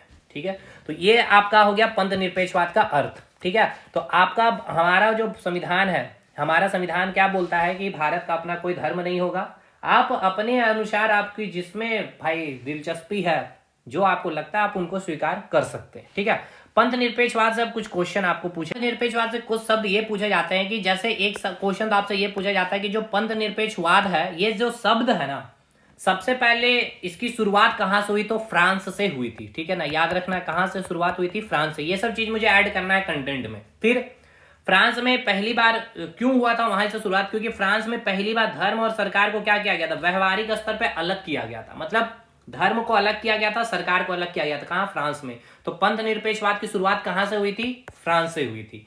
पंथ निरपेक्षवाद शब्द के बारे में पूछा जाएगा कि कब, किसने दिया, 1851 में दिया गया था। किसने दिया था, जॉर्ज जैकब हॉलियोक ने दिया था, ब्रिटेन के रहने वाले थे। और आधुनिक भारत के कंपैरिजन करके पूछा जाएगा, ये आपके एग्जाम में पूछा भी गया कई बार, आधुनिक भारत में सबसे पहले पंथ निरपेक्ष शासन की स्थापना किसने की थी, तो याद रखिएगा रंजीत सिंह ने की थी। ठीक है ना, किसने की थी, रंजीत सिंह ने की थी। ये सब याद रखेंगे भाई। आपका सुप्रीम कोर्ट भी साफ साफ शब्द में कहा है कि आप धर्म के नाम पर वोट को नहीं मान सकते। ठीक है ना, ये भ्रष्ट आचरण इसको माना जाएगा। और हमारे आर्टिकल, हमारे संविधान में आर्टिकल 15 को भी आप पढ़ेंगे तो धर्म के आधार पर आप किसी के साथ भेदभाव नहीं कर सकते हैं। भारत के संविधान का भाग 3 जब आप पढ़ेंगे तो वहां पे साफ साफ बातें लिखी गई। आर्टिकल 25 से 28 में आपको मूल अधिकार दिया गया, मौलिक अधिकार दिया गया है, आपको दिया गया फ्रीडम ऑफ रिलीजन की, यानी कि आपको धर्म की स्वतंत्रता दी गई, किसी भी धर्म को मानने की आपको स्वतंत्रता दी गई, अधिकार दिया गया, मौलिक अधिकार दिया गया। तो भारत में संविधान बड़ा है, ना कि धर्म। पंथ निरपेक्षवाद भाई बहुत हो गया, बहुत डिटेल हमने करवा दिया। अब बात करते हैं लोकतंत्रात्मक की। ठीक है, लोकतंत्रात्मक की बात करते हैं। चलिए भाई, लोकतंत्रात्मक को अगर इंग्लिश में लिखा जाए तो उसका अर्थ क्या होता है, लोकतंत्रात्मक। ठीक है ना, लोकतंत्रात्मक। और एक है आपका गणराज्य। सबसे पहले हम लोग समझ लेते हैं गणराज्य का मीनिंग क्या होता है। देखिए भाई, गणराज्य को हम लोग इंग्लिश में बोलते हैं रिपब्लिक। रिपब्लिक मतलब क्या है समझिए, जो संविधान का सर्वोच्च जो मुखिया है, संवैधानिक जो प्रमुख है, जैसे कि राष्ट्रपति है, ठीक है, उनका क्या होगा, चुनाव किया जाएगा, ना कि वंशानुगत कोई चीजें चलेगी। जैसे कि आप ब्रिटेन का जब आप देखेंगे, वहां का जो आप संविधान जब पढ़ेंगे तो वहां पे जो संवैधानिक प्रमुख है या उस देश का जो मुखिया है वो क्या होते हैं, महाराजा या महारानी होते हैं। यानी वहां वंशानुगत चीजें चलेगी। इनके मृत्यु के बाद इनकी पत्नी बनेगी महारानी, या इनके पुत्र बनेंगे, या इनकी पुत्री बनेगी। ठीक है, तो ये हो गया रिपब्लिक। लेकिन भारत क्या है, ये अगर ये चीज है तो वो देश रिपब्लिक नहीं है। तो ब्रिटेन गणतंत्र नहीं है, गणराज्य नहीं है, रिपब्लिक नहीं है। लेकिन भारत रिपब्लिक स्टेट है, रिपब्लिक राज्य। क्यों, क्योंकि यहाँ की जो संवैधानिक प्रमुख जो राष्ट्रपति है, हेड ऑफ नेशन राष्ट्रपति है ना भाई, राज्य का प्रमुख कौन है भाई, राष्ट्रपति है। उनका क्या किया जाता है, चुनाव किया जाता है। एक सर्टेन कार्यकाल है 5 साल। अब ऐसा नहीं है कि उनके बाद उनके कोई वंशानुगत कोई भी वंशाक्रम चीजें चलेगी, उनके बाद चुनाव किया जाएगा। तो जहां भी जिस भी स्टेट, जिस भी राज्य में, राज्य का मतलब देश है, ठीक है ना, राज्य कब कहेंगे, जब उसके पास भूभाग होगा, जनसंख्या होगा, उसके बाद क्या होगी, वहां अपनी एक सरकार होगी और संप्रभुता होगा उसके पास। तो ठीक है ना, जैसे कि तिब्बत को आप ले ले तो तिब्बत राज्य नहीं है, वो क्यों नहीं है, उसके पास अपनी एक जनसंख्या है, भूभाग भी है, सरकार भी है, लेकिन उसको कंट्रोल चाइना करता है। मतलब कोई भी डिसीजन तिब्बत नहीं ले सकता है, इसलिए वो संप्रभु नहीं है। संप्रभु नहीं है तो वो राज्य नहीं कहलाएगा।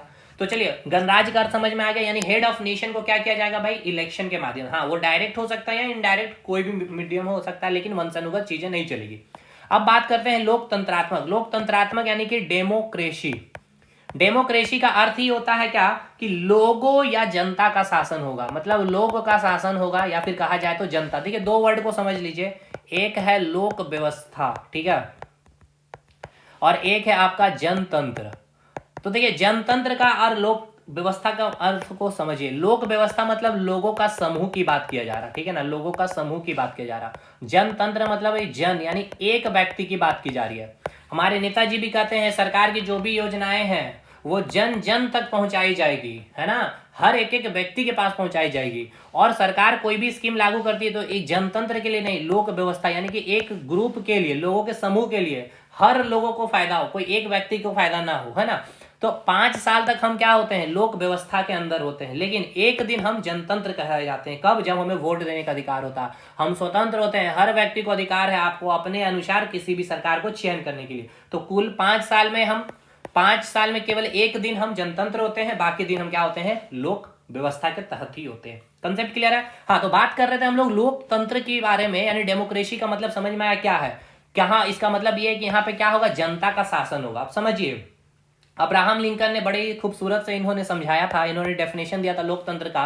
अब्राहम लिंकन ने कहा था कि ऑफ द पीपल, समझिएगा इसका मतलब भी क्या होता है, of the people. Of the people का मतलब क्या है, जनता की सरकार, ठीक है ना। ऑफ द पीपल मतलब क्या है, जनता की सरकार। इसका मतलब क्या कहना चाहे अब्राहम लिंकन ने, देखिए ऑफ द पीपल, जनता की, देखिए ये सब बातें सारा कुछ कंटेंट में लिखा हुआ, ठीक है ना, परेशान नहीं होना, लेकिन चीजों को समझना बहुत इंपॉर्टेंट है भाई, यहां से क्वेश्चन आगे बनते हैं। इसलिए अब्राहम लिंकन ने लोकतंत्र को डिफाइन किया था ऑफ द पीपल, यानी कि जनता की सरकार, मतलब सरकार को जो चलाना है, ठीक है ना, सरकार को जो चलाना है या चलाने के लिए जो आएंगे, कहां से आएंगे, जनता के बीच से ही चुन करके आएंगे, ठीक है। फिर उन्होंने कहा ऑफ द पीपल, फिर उन्होंने कहा फॉर द पीपल, ठीक है, फिर उन्होंने क्या कहा, फॉर द पीपल, यानी क्या कि जनता के लिए सरकार होगी, ठीक है ना, जनता के लिए सरकार होगी, मतलब सरकार किसके लिए कार्य करेगी, जनता के लिए कार्य करेगी। और अंतिम वर्ड उन्होंने कहा बाय द पीपल, ठीक है ना, बाय द पीपल मतलब क्या कि किसके द्वारा सरकार बनेगी, जनता के द्वारा, ठीक है ना, जनता के द्वारा चुनी जाएगी सरकार। यानी सरकार कैसे बनेगी, जनता चुन करके भेजेगी। लेकिन अब जस्ट अपोजिट हो गया, ऑफ में डबल ऑफ एफ लग गया है, फोर में ये फार हो गया है, यानी कि अब जनता की सरकार बंद हो चुकी है, जनता के लिए तो बंद हो गई है, जनता से काफी दूर हो गई है, फार हो गई है। अब क्या किया जा रहा है, जनता को बाई किया जा रहा है, खरीदा जा रहा है मुर्गा मटन खिला करके, है ना भाई। तो अब्राहम लिंकन ने साफ साफ शब्दों में कहा कि जनता की सरकार होगी, जनता के बीच से ही लोग को चुन करके सरकार में आएंगी और जनता के लिए वो कार्य करेगी। लोकतंत्र का अर्थ यह है, समझिएगा, और जनता के द्वारा ही वो क्या होगी, चुनी भी जाएगी, ठीक है ना। क्लियर हो गया लोकतंत्र का अर्थ, शब्द क्लियर है कि नहीं भाई, लोकतंत्र का शब्द का अर्थ क्लियर है कि नहीं भाई, बिल्कुल अच्छे से मैंने समझा दिया, ठीक है। लोकतंत्र का मतलब यह है कि जो भाई सरकार है वो जनता के द्वारा चुनी जाएगी, जनता के लिए वो कार्य करेगी और जनता के बीच से ही चुन करके क्या है, वो सरकार में आएगी। तो लोकतंत्र का भी अर्थ क्लियर हो गया। अब इसके बाद हमने बताया न्याय के बारे में, तो हमने क्या बोला, हमने 3 न्याय की बात की है, ठीक है, हमने 3 न्याय की बात की है। न्याय को पढ़ने से पहले आइए उद्देशिका में हमने क्या क्या चीजें कवर कर लिया। देखिए हमने क्या बताया, सबसे पहले क्वेश्चन याद करिए, उद्देशिका हमने कहां से लिया, इसके विचार को अमेरिका से लिया। हम भारत के लोग संविधान के स्रोत कहां से लिए, अमेरिका से लिए। इसके बाद हमने बोला संपूर्ण प्रभुत्व संपन्न का अर्थ समझा, समाजवाद पंथ निरपेक्षवाद के बारे में पूरा चीज बताया, कहां से ये शब्द आया, फ्रांस से आया था, किसने दिया था, भारत में जो आधुनिक भारत में पंथ निरपेक्षवाद का शासन का किसने चलाया था, रंजीत सिंह ने। लोकतंत्र के बारे में समझा, गणतंत्र के बारे में समझ लिया, ठीक है। अब इसके बाद हमें समझना है न्याय के बारे में, है। इससे पहले चलिए कंटेंट में आइए पहले, ठीक है, पहले क्या क्या लिखा गया इसको भी समझते, देखिए चीजों को रिवीजन भी करते चलेंगे, सही रहेगा। प्रियम्बल, प्रस्तावना या उद्देशिका, सही वर्ड है उद्देशिका। सोर्स स्रोत क्या है, अमेरिका है। प्रस्तावना का विचार पूछा जाएगा तो कहां से लिया, हमने अमेरिका से लिया। We the people of India, Bharat के लोग, जो पहला संविधान का जो शब्द है या संविधान का जो स्रोत है वो क्या है, हम भारत के लोग हैं। प्रस्तावना की जो भाषा है, यानी प्रस्तावना में जो भाषा का लैंग्वेज का जो यूज किया गया वो हमने कहां से लिया है, ये याद रखेगा, ऑस्ट्रेलिया से लिया गया था। फिर इसमें मैंने आपको बताया था कि नेहरू जी ने 13 दिसंबर 1946 को जो ऑब्जेक्टिव रेजोल्यूशन जो संविधान सभा के समक्ष रखा था उसको कब पारित किया गया था, 22 जनवरी 1947 को, और वही क्या है, आज आप उसको उद्देशिका का नाम देते, ये मैंने कहा, आपको समझाया भी। फिर यहाँ पे कुछ पॉइंट याद रखना, प्रस्तावना को क्या किया गया है, भारतीय संविधान की आत्मा कहा गया है, हृदय कहा गया है। और B.R. अम्बेडकर साहब ने किसको कहा आत्मा, ये सब पॉइंट याद रखना है कि आपसे पूछेगा भारतीय संविधान की जो आत्मा है या हृदय है कौन है, प्रस्तावना है, ठीक है। अब यहां से एक पॉइंट मैं आपको कोटेशन के रूप में आप लोग पढ़ना होता है, जैसे मैं यहाँ पे आपको कोटेशन ऐड कर दे रहा हूं, जैसे यहीं पे मैं लिख दे रहा हूं, ठीक है, ध्यान देना भाई। के मुंशी के बारे में आपने सुना होगा और पंडित ठाकुरदास भार्गव के बारे में सुना होगा, तो मैं यहाँ लिख रहा हूं पंडित ठाकुरदास भार्गव, ठीक है ना। अगर कोई व्यक्ति का नाम, कोटेशन इन्होंने दिया था कि जो संविधान है, संविधान जो है, पंडित ठाकुरदास भार्गव ने कहा कि जो उद्देशिका है वो संविधान की आत्मा है। सामान्य रूप से देखिए, आपसे अगर पूछा जाएगा नाम दे करके कि किसने संविधान को उद्देशिका को संविधान की आत्मा कहा, तो आप क्या नाम देंगे, आप नाम देंगे पंडित ठाकुरदास भार्गव का नाम देंगे। और अगर आपसे पूछा जाएगा कि भारतीय संविधान की आत्मा या हृदय किसको कहा जाता है, तो क्या बोलेंगे? उद्देशिका को कहा जाता है। यहां तक समझ में आ रहा? ठीक है। एक नाम आपको और याद रखना है, के एम मुंशी के बारे में। ठीक है, के एम मुंशी ने क्या कहा है प्रस्तावना के बारे में? के एम मुंशी ने प्रस्तावना के बारे में कहा है कि जो प्रस्तावना है यानी कि जो उद्देशिका है संविधान की जन्म कुंडली है। ठीक है ना, जो उद्देशिका है संविधान की जन्म कुंडली है। तो याद रखिएगा, अगर आपसे पूछ लिया जन्म कुंडली किसने कहा है, संविधान की जन्म कुंडली किसने कहा? के एम मुंशी साहब ने कहा। बी आर अंबेडकर ने किसको कहा है? देखिए यहाँ पर अगला पॉइंट, बी आर अंबेडकर ने किसको कहा है संविधान का आत्मा? इन्होंने आर्टिकल 32 जो पार्ट 3 में है, राइट टू कॉन्स्टिट्यूशनल रेमेडी, संवैधानिक उपचारों का अधिकार को इन्होंने, बी आर अंबेडकर के अनुसार संविधान की आत्मा क्या है? आर्टिकल 32। इसका मतलब ये है आर्टिकल 32 में राइट टू कॉन्स्टिट्यूशनल रेमेडीज का मतलब कि जो आपके मौलिक अधिकार है, आपके पास टोटल 6 मौलिक अधिकार है।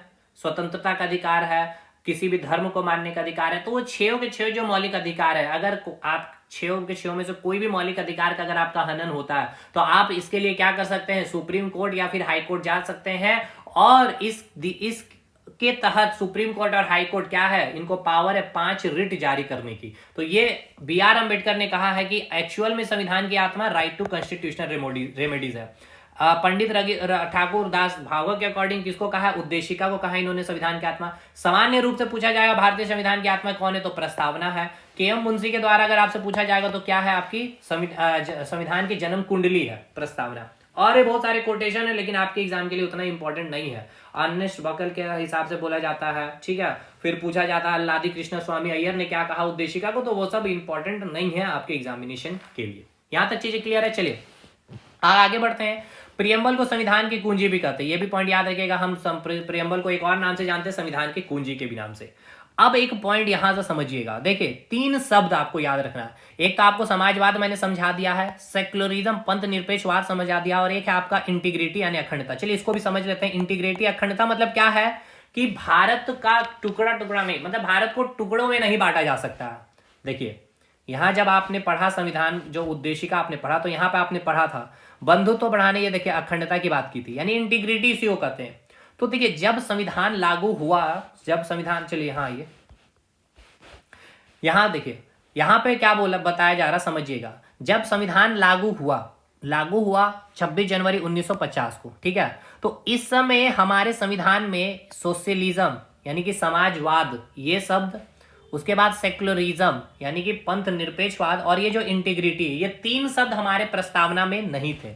समझिए मैं क्या बोलना चाह रहा हूं, मैं क्या बताना चाह रहा हूं, इसको समझिएगा भाई, ठीक है ना। चलिए यहां आते हैं। हम आपको ये बतलाना चाह रहे हैं कि जो 26 जनवरी 1950 को, ठीक है, जब हमारा संविधान क्या हुआ, लागू हुआ, तो इस समय जो हमारी प्रस्तावना में 3 शब्द नहीं थे। 3 शब्द कौन कौन से नहीं थे? सबसे पहला शब्द, ये सब पूछेगा आपसे एग्जाम में, और कब इसको जोड़ा गया ये भी आपसे पूछा जाएगा। 3 शब्द नहीं थे, कौन कौन नहीं थे? एक आपका समाजवाद, जिसके बारे आपको मैंने समझाया, समाजवाद नहीं था, यानी सेक्युलरिज्म नहीं, सोशलिज्म नहीं था, सोशलिस्ट भी बोल सकते हैं।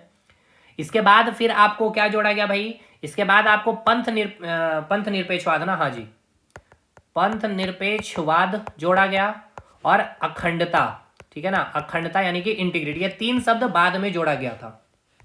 चलिए भाई क्लियर हो गया, यानी कि 3 शब्द कौन कौन सा हो गया? एक हो गया सेक्युलरिज्म, चलिए इसको पहले हटाते हैं, क्लियर करते हैं, चीजों को समझिए मैं बोलना क्या चाह रहा हूं। हमने ये कहा भाई जब संविधान लागू कर दिया गया 26 जनवरी 1950 को, ठीक है, 26 जनवरी 1950 को, जैसे यहां पे आपको दिखेगा, तो इस समय हमारी प्रस्तावना में कौन कौन से शब्द नहीं थे? सोशलिज्म शब्द नहीं था, सेक्युलरिज्म शब्द नहीं था, और इंटीग्रिटी शब्द नहीं था। इसको बाद में जोड़ा गया था 1976 में संविधान में संशोधन करके। कौन सा संशोधन था? 42वां संविधान संशोधन के तहत।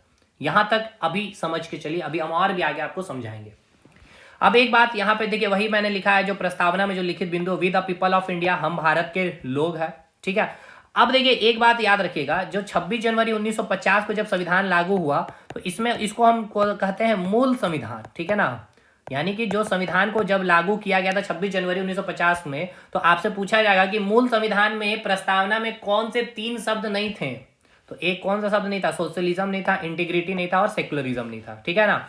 जैसे कि आप देखेंगे ये सोशलिज्म, सेक्युलरिज्म, ये दो शब्द नहीं थे। और एक शब्द आपका यहाँ पे दिखेगा, आपको नीचे आएंगे हम लोग, तो एक जो है ये इंटीग्रिटी शब्द नहीं थे। ये कब जुड़ा? 1976 में 42वां संविधान संशोधन करके। और उसी प्रकार जब आप सोशलिज्म को देखेंगे और सेक्युलरिज्म को देखेंगे तो यहाँ भी वही लिखा गया कि 42वां संविधान संशोधन, 1 मिनट, 42वां संविधान संशोधन 1976 में ये दो शब्द को जोड़ा गया था। ठीक है, तो अभी आपको जो मैंने उद्देशिका पढ़ा ये वाला, तो जब 26 जनवरी 1950 को जब संविधान लागू किया गया था, जो हमारा मूल संविधान था, बेसिक कॉन्स्टिट्यूशन थी, उसमें आपके तीन शब्द, एक आपका क्या हो गया, एक आपका समाजवाद ये शब्द हो गया, और एक आपका क्या हो गया, आपका एक हो गया पंथ निरपेक्षवाद शब्द, और एक हो गया आपकी अखंडता। ये शब्द नहीं थे उस समय। क्लियर है भाई? यहां तक चीजें क्लियर है? ठीक है सर। और ये सीक्वेंस आपको याद हो गया होगा। सबसे पहले कौन ये सीक्वेंस अरेंज करने आएगा, एकदम याद रखेगा, संप्रभुता, समाजवाद, पंथ निरपेक्षवाद, लोकतंत्रात्मक और गणराज्य। इसको थोड़ा साफ करते हैं, यहाँ पे मैं आपको फिर से मेंशन भी कर दूंगा ताकि और अच्छे से चीजें समझ में आ पाए। चलिए भाई, यहाँ पे ये 5 शब्द है, ठीक है ना। ये 5 शब्द में हमने आपको क्या बतलाया सर? हमने ये बतलाया कि एक तो ये समाजवाद और ये पंथ निरपेक्षवाद, ये कब जोड़ा गया था? ये 1976 में 42nd कॉन्स्टिट्यूशनल अमेंडमेंट एक्ट किया गया 1976 में, हमारे प्रस्तावना में जोड़ा गया था। और हमारा जो संविधान लागू हुआ 26 जनवरी 1950 में, तो इस समय ये दो शब्द और एक और कौन शब्द, अखंडता, ये वाला शब्द नहीं था। ये कब जोड़ा गया? 1976 में 42वां संविधान संशोधन करके। ठीक है, यहां तक चीजें क्लियर है? अब आगे आइए, यहां तक तो हमने सारी चीजें समझ ली भाई। अच्छा, ये भी आपसे एक क्वेश्चन बनता है कि ये जो 5 शब्द आप जो देख रहे हैं, सोवरेन, डेमोक्रेटिक, हमने समझ लिया है ये पांचों सब्जेक्ट। ये 5 जो शब्द है, ये 5 शब्द क्या बतला रहा है? भारत की जो राजनीतिक व्यवस्था है, यानी कि जो पॉलिटिकल सिस्टम है, उसकी नेचर कैसी है उसके बारे में बता रही है। यानी कि भारत एक सोवरेन राज्य है, सोवरेन का अर्थ समझ में आ रहा है, लोकतांत्रिक राज्य उसका भी अर्थ समझ में आ रहा है, गणतांत्रिक राज्य वो भी समझ में आ रहा है, समाजवाद है वो भी समझ में आ रहा है, सेक्युलरिज्म है वो भी समझ में आ रहा है। तो ये 5 शब्द क्या बता रहा है? भारत की राजनीतिक व्यवस्था को, यानी कि राजनीतिक व्यवस्था यानी कि पॉलिटिकल जो सिस्टम है उसकी नेचर कैसी, उसकी प्रकृति कैसी, उसको बतला रहा है। ये भी आपके एग्जाम का पूछा गया सवाल है। ठीक है, तो देखिए यहां लिखा गया मूल जो प्रस्तावना है, मूल प्रस्तावना का मतलब कि जब संविधान लागू हुआ 26 जनवरी 1950 को, उस समय केवल ये 3 शब्द थे, समाजवाद, लोकतंत्रात्मक और गणराज्य। ये 2 शब्द बाद में जोड़े गए, 5 शब्द में ये 2 शब्द बाद में जोड़े गए, और एक अखंडता। इसके बाद न्याय की बात की गई। तो देखिए हमने जो न्याय की बात अभी हमने आपको करनी है वो यहाँ पे देखेंगे। चलिए, न्याय में सबसे पहले कौन सा न्याय, कैसी न्याय? तो 3 प्रकार का न्याय है। एक है आपकी सामाजिक न्याय, एक है आपकी इकोनॉमिक न्याय, और एक है आपकी पॉलिटिकल यानी कि राजनीतिक न्याय। अब इसको समझिएगा ध्यान से, ठीक है ना, ध्यान से समझिएगा। हमने आपको क्या बताया कि हमने आपको क्या बताया भाई, हमें क्या करना है, हमें भारत को ये क्या करना है, ये देश बनाना है। क्या करना है भाई, हम भारत के लोग क्या भाई, हमें ऐसा देश बनाना है, ये 5 शब्द के अकॉर्डिंग बनाना। उसके बाद हम क्या कहेंगे भाई, नागरिक कहेंगे। और जब हम नागरिक कहे जाएंगे तब हमें न्याय चाहिए, बताया मैंने। अब न्याय 3 प्रकार के न्याय, और ये जो तीनों न्याय है ये हमने कहाँ से लिए थे, किस देश के संविधान से प्रेरित होकर के? तो याद रखिएगा, रूस से हमने न्याय लिए। 3 न्याय कौन कौन से? तो याद रखिएगा, एक है आपका सोशल यानी कि सामाजिक न्याय, सेकेंड है आर्थिक न्याय, और तीसरा है आपका राजनीतिक न्याय। ठीक है, अब समझिए इसको, जो आपकी सामाजिक न्याय है और जो आपकी आर्थिक न्याय है, ठीक है ना, ध्यान से समझना। ये आपकी न्याय आप जब अपने संविधान को जब आगे हम लोग पढ़ेंगे, हम लोग पढ़ने वाले हैं एक टॉपिक डीपीएसपी, यानी कि डीपीएसपी का मतलब यह है राज्य की नीति निर्देशक सिद्धांत।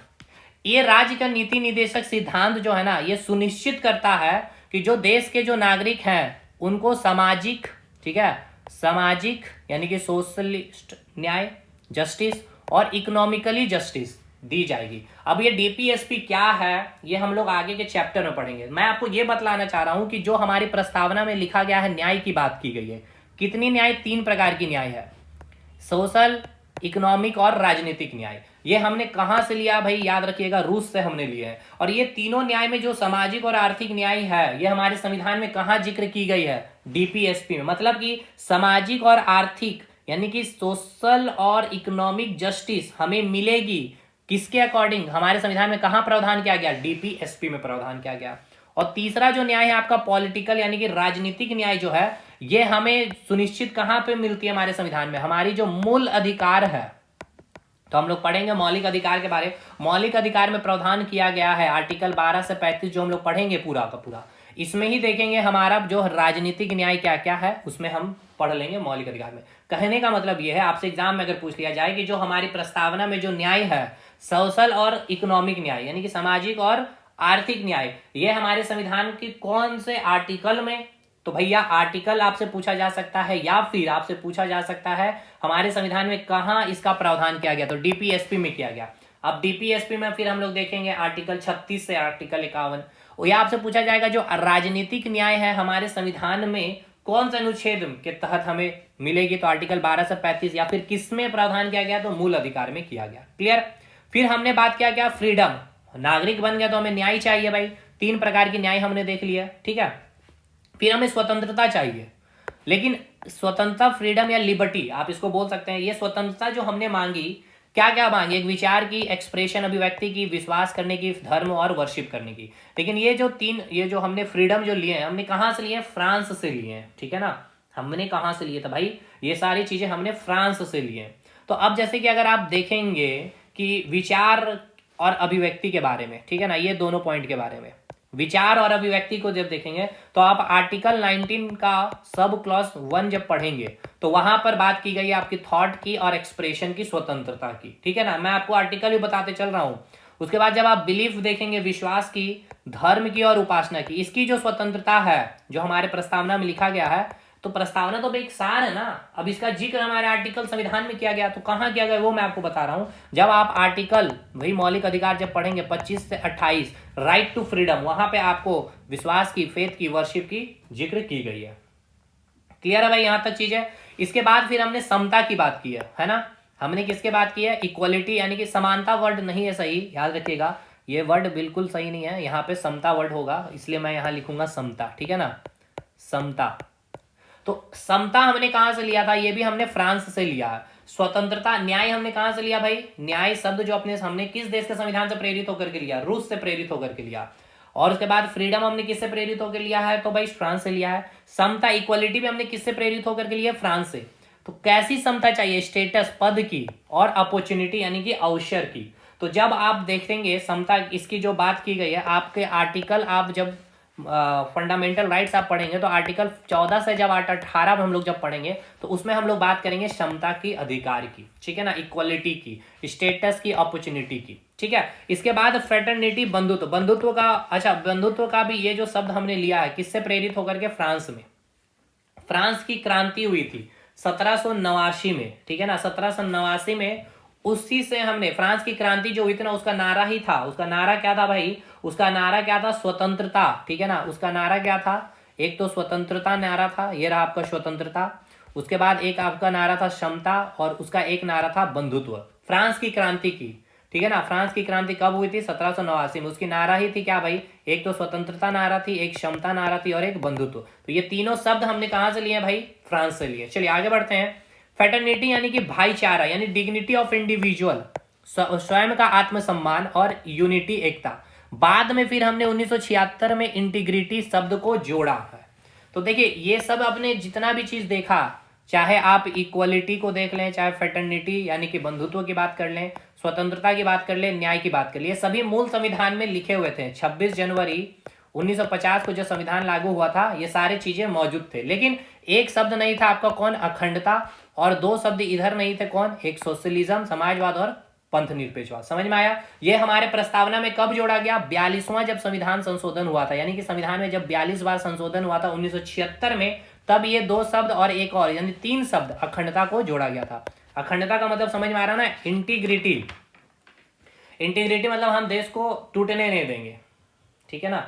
अब ये भी हमारे आर्टिकल में साफ साफ, आप जब आर्टिकल 21 पढ़ेंगे तो वहां पे आर्टिकल 21 जब मौलिक अधिकार पढ़ेंगे आर्टिकल 21 में, तो वहां व्यक्ति की गरिमा की बात की गई है, डिग्निटी यानी कि आत्मसम्मान की बात की गई है। और अगर ये बंधुत्व की बात की जाए तो फंडामेंटल ड्यूटीज हम लोग पढ़ते हैं, कर्तव्य को, आर्टिकल 51 का ए, पार्ट 4A में।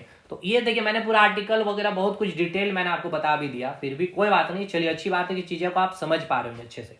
तो यहां तक चीजें क्लियर हो गया। अब एक बात समझिएगा, देखिए एक वर्ड होता है संशोधन, ठीक है ना, एक वर्ड क्या होता है, संशोधन।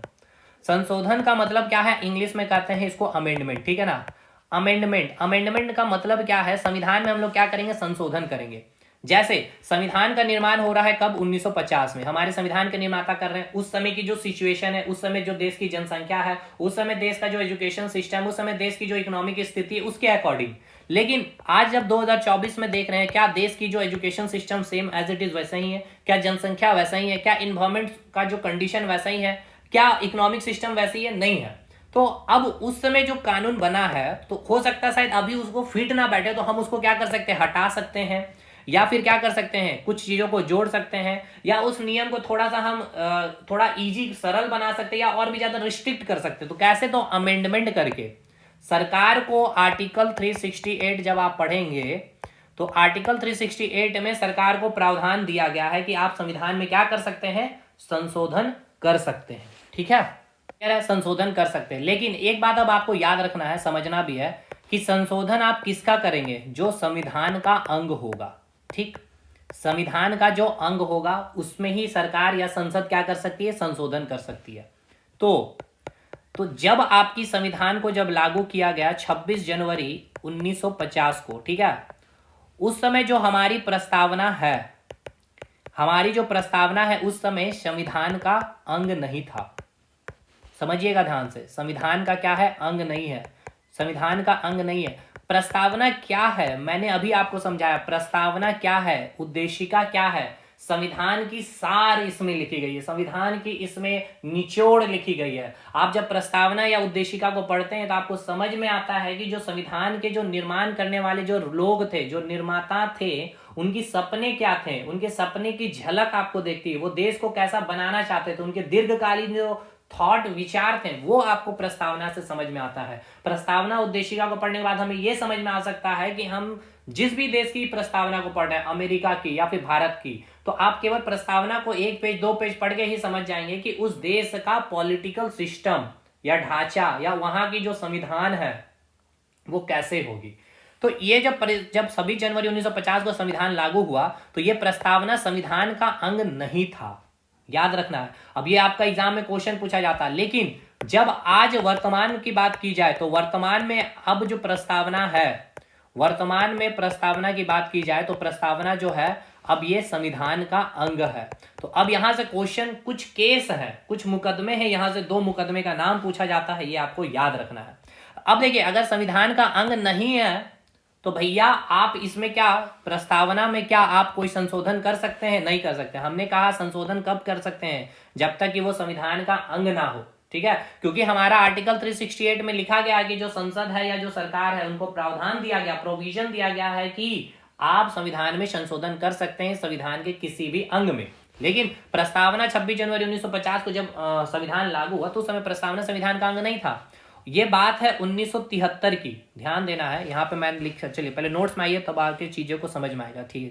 देखिए यहाँ लिखा गया क्या कि शुरुआत में जो प्रस्तावना को संविधान का अंग नहीं माना जाता था, ठीक है ना, स्टार्टिंग में जब संविधान लागू हुआ था उस समय, इसलिए संसद जो है, सरकार प्रस्तावना में क्या है, संशोधन नहीं कर सकती। अभी मैंने बताया संशोधन किसमें होगा, जो संविधान का अंग होगा। लेकिन ये केस के बारे में अभी हम बताएंगे, केशवानंदी भारती बनाम केरला राज्य के बीच में हुआ था केस। 13 जजों की बेंच की बैठक हुई थी, और फाइनली 1973, ये ईयर मोस्ट इंपॉर्टेंट है, प्रस्तावना कब संविधान का अंग बना, 1973 में, ठीक है। अब देखिए प्रस्तावना जो है कब अंग बन गया संविधान का, 1973 में। इसीलिए अब ये संविधान का अंग बन गया, अब इसलिए हम प्रस्तावना में क्या कर सकते हैं, संशोधन कर सकते हैं। इसीलिए आप देखिएगा ये जो 3 शब्द को जोड़ा गया 1976 में, देखिएगा कभी 1950 से 1973 के बीच में नहीं देखिएगा, 1955 कभी नहीं मिलेगा, क्योंकि उस समय वो अंग ही नहीं था। 1973 में ये तो संविधान का अंग बना भैया। अब ये संविधान का अंग बन गया है, तभी तो हम इसमें क्या कर सकते हैं, संशोधन कर सकते हैं। तो देखिए 1976 में जब 42वां संशोधन हुआ, तब इंटीग्रिटी शब्द को जोड़ा गया, और यहाँ पे 2 शब्द जो हमने आपको बताए, समाजवाद और पंथ निरपेक्षवाद, ये भी 1976 में। यानी 1973 में जब अंग बन गया प्रस्तावना, तब हम इसमें क्या किए, संशोधन करके जोड़े। और ये क्वेश्चन भी पूछा जाता है कि प्रस्तावना में अभी तक कितने बार संशोधन किए गए। मात्र एक बार ही 1976 में संशोधन किया गया था, जिसके तहत क्या किए गए, 3 शब्द जोड़े गए हैं। ये मैंने बता दिए हैं, सोशलिज्म, सेक्युलरिज्म और इंटीग्रिटी। दूसरा बात ये भी आपको याद रखना है कि उद्देशिका में यहाँ पे साफ साफ शब्दों में लिखा गया है। एक बात और भी आपको मालूम होना चाहिए, हमने अभी आपको जैसे बताया कि अभी संविधान प्रस्तावना में कितने बार संशोधन हुए, एक बार, कब, 1976 में, है ना। तो एक बात यहाँ पे याद रखिएगा, चलिए पहले केस के बारे में आपको बता दूं, फिर वो बात आपको समझाने में सही होगा। ठीक है, अब दो केस आपको याद रखना है। एक आपको याद रखना है किसका, बेरूबरीवाद, ठीक है ना, बेरूबरी मुकदमा, बेरूबरी, ठीक है ना, बेरूबरी मुकदमा या बेरूबरी वाद भी आपको एक किताब में मिलेगा। वाद का अर्थ ही होता है मुकदमा, ठीक है। ईयर याद रखिएगा, ईयर आपको है 1960। सेकेंड आपको याद रखना है आपको केशवानंद, ठीक है ना, केशवानंद भारती, किसके बीच हुआ था, केरला स्टेट के बीच में हुआ था। केरल जो स्टेट है उसके बीच में ये हुआ था 1973 में, ठीक है। तो बेरूबरीवाद जो मुकदमा हुआ था 1960 में, इसके अकॉर्डिंग जो थी, आप इन्होंने जो रिपोर्ट दिया, इन्होंने कहा कि प्रस्तावना जो है संविधान का अंग नहीं है, ठीक है ना। इन्होंने रिपोर्ट दिया कि प्रस्तावना जो है संविधान का अंग नहीं होगा, ठीक है ना। प्रस्तावना जो है संविधान का अंग नहीं है, ठीक है। अंग क्या है, नहीं है। अगर अंग नहीं है तो भैया हम इसमें क्या संशोधन कर सकते हैं, नहीं कर सकते हैं, ठीक है, संशोधन नहीं कर सकते हैं। और जो केशवानंद भारती बनाम केरला स्टेट का जो हुआ था, इसमें कितने जजों की बेंच बनी थी, याद रखिएगा 13 लोगों की जजों की बेंच बनी थी। ये भी क्वेश्चन पूछा गया है। तो इसके अकॉर्डिंग जो रिपोर्ट आया, इसमें कहा गया कि जो प्रस्तावना है ये क्या है, संविधान का अंग है। तो कब, 1973 में। और याद रखिएगा इसकी जो बेंच थी जजों की वो कम थी, और जो भी जज, मतलब कि जैसे कोई मुकदमा का इसका जो रिपोर्ट आया, ठीक है ना, तो इसमें जो जजों की संख्या थी कम, इसमें सबसे बड़ी, अभी तक की सबसे ज्यादा लंबी बेंच की जो जज बने थे, केस जो मुकदमा था यही था। तो बड़े जज की जो भी रिपोर्ट होगी वो छोटे जजों की जो बेंच की जो रिपोर्ट बनती है उसको वो क्या किया जा सकता है, दबाया जा सकता है, या कहा जाए तो उसको खत्म किया जा सकता है। तो केशवानंद भारती जो केरला स्टेट के बीच में जो मुकदमा हुआ और जो फाइनल रिपोर्ट आया केशवानंद भारती की तरफ से 1973 में, कहा गया कि संविधान जो है, सॉरी, प्रस्तावना जो है संविधान का अंग है और इसमें क्या किया जा सकता है, संशोधन किया जा सकता है। तब फाइनली हमने 42वां संशोधन किया 1976 में, और 3 शब्द को जोड़ा है, समाजवाद, धर्मनिरपेक्षवाद और इंटीग्रिटी, अखंडता, सोशलिज्म और पंथ निरपेक्षवाद, यानी कि सेक्युलरिज्म शब्द को। क्लियर है। इसमें एक और याद रखिएगा केस, मिनर्वा मिल के बारे में पूछ लिया जाता है, मिनर्वा मिल्स वाद मुकदमा के बारे में। ये कब आया था आपका, 1980 में। इन्होंने भी रिपोर्ट दिया था सेम कि प्रस्तावना जो है क्या है, संविधान का अंग होगा। ये भी आपके एग्जाम में पूछ लिया जाता, प्रस्तावना जो है आपका संविधान का अंग होगा, ठीक है ना। और संविधान का अंग होगा इसका मतलब हम क्या कर सकते हैं, इसमें संशोधन कर सकते हैं, ठीक है। लेकिन अब आप संविधान में संशोधन कर तो सकते हैं, लेकिन एक बात, केशवानंद जो आपका भारती का जो रिपोर्ट आती है इसमें साफ साफ शब्द लिखा गया था कि आप संशोधन कर सकते हैं, लेकिन संविधान की जो मूल ढांचा है, संविधान की जो मूल ढांचा है, यानी कि जो बेसिक स्ट्रक्चर है, बेसिक स्ट्रक्चर क्या है, तो देखिए अगर पर्टिकुलर इसका डेफिनेशन आपके संविधान में नहीं लिखा गया, लेकिन फिर भी एक आर्टिकल हम लोग आगे पढ़ेंगे। मूल ढांचा मतलब कि संविधान की जो सॉवरेनिटी है, संविधान की जो समाजवाद है, संविधान की जो स्वतंत्रता है, लिबर्टी है, जस्टिस है, ये सभी को आप क्या कर सकते हैं भाई, इन सभी को ध्यान में रख करके संशोधन कर सकते हैं प्रस्तावना में, ठीक है। पहली बात ये, यानी कि आप संशोधन कैसे करेंगे, आर्टिकल 368 के तहत ही सरकार करेगी, लेकिन आप जो भी संशोधन करेंगे संविधान का जो मूल ढांचा है उसके अधीन होकर के ही कार्य करेंगे, और प्रस्तावना में तब जाके संशोधन कर सकते हैं। पहला पॉइंट ये याद रखना है कि मूल ढांचा को ध्यान रख करके, ये साफ साफ बात इसमें लिखा गया था केशवानंद भारती की जो रिपोर्ट आई थी कि संसद बिल्कुल आर्टिकल 368 के अनुसार क्या कर सकती है, संशोधन कर सकती है, लेकिन ध्यान रखते हुए संविधान के मूल ढांचा को अधीन हो करके, ठीक है। और संविधान जो है संशोधन की शक्ति का प्रयोग करते हुए संविधान के किसी भी भाग में, और ये केवल प्रस्तावना ही नहीं, संविधान के किसी भी भाग में क्या कर सकती है संसद, ये आर्टिकल 368 के अनुसार संसद क्या कर सकती है, संशोधन कर सकती है। लेकिन ध्यान रखना है कि संविधान के मूल ढांचा, संविधान के कोई भी आर्टिकल, कोई भी नियम या कोई भी कानून का हनन नहीं करना है। साथ के साथ ये भी लिखा गया था कि आप जो प्रस्तावना जो आपकी जो है, ठीक है, आप इसमें कोई भी चीज को जोड़ सकते हैं, कोई भी चीज को हटा नहीं सकते। मतलब कि जो बातें यहां तक अभी तक लिख दी गई थी, जैसे कि ये बात समाजवाद बाद में आया, और ये पंथ निरपेक्षवाद बाद में आया, और ये आपकी अखंडता बाद में, इससे पहले जितनी बातें लिखी आप इसको हटा नहीं सकते हैं, आप इसमें कुछ चीजों को जोड़ सकते हैं। ये हो गया आपका प्रस्तावना पूरा खत्म, ठीक है। मुकदमा वगैरह ये सारा चीज़ हमने कर दिया। अब इससे बाहर आपको प्रस्तावना का एक क्वेश्चन नहीं छूटेगा। क्वेश्चन प्रैक्टिस करना था, मैंने लिया था, लेकिन समय अब बहुत लंबा हो गया, क्लास का ड्यूरेशन भी। तो भाई चलिए आगे मिलते हैं हम लोग अगले क्लास में, तब तक के लिए धन्यवाद।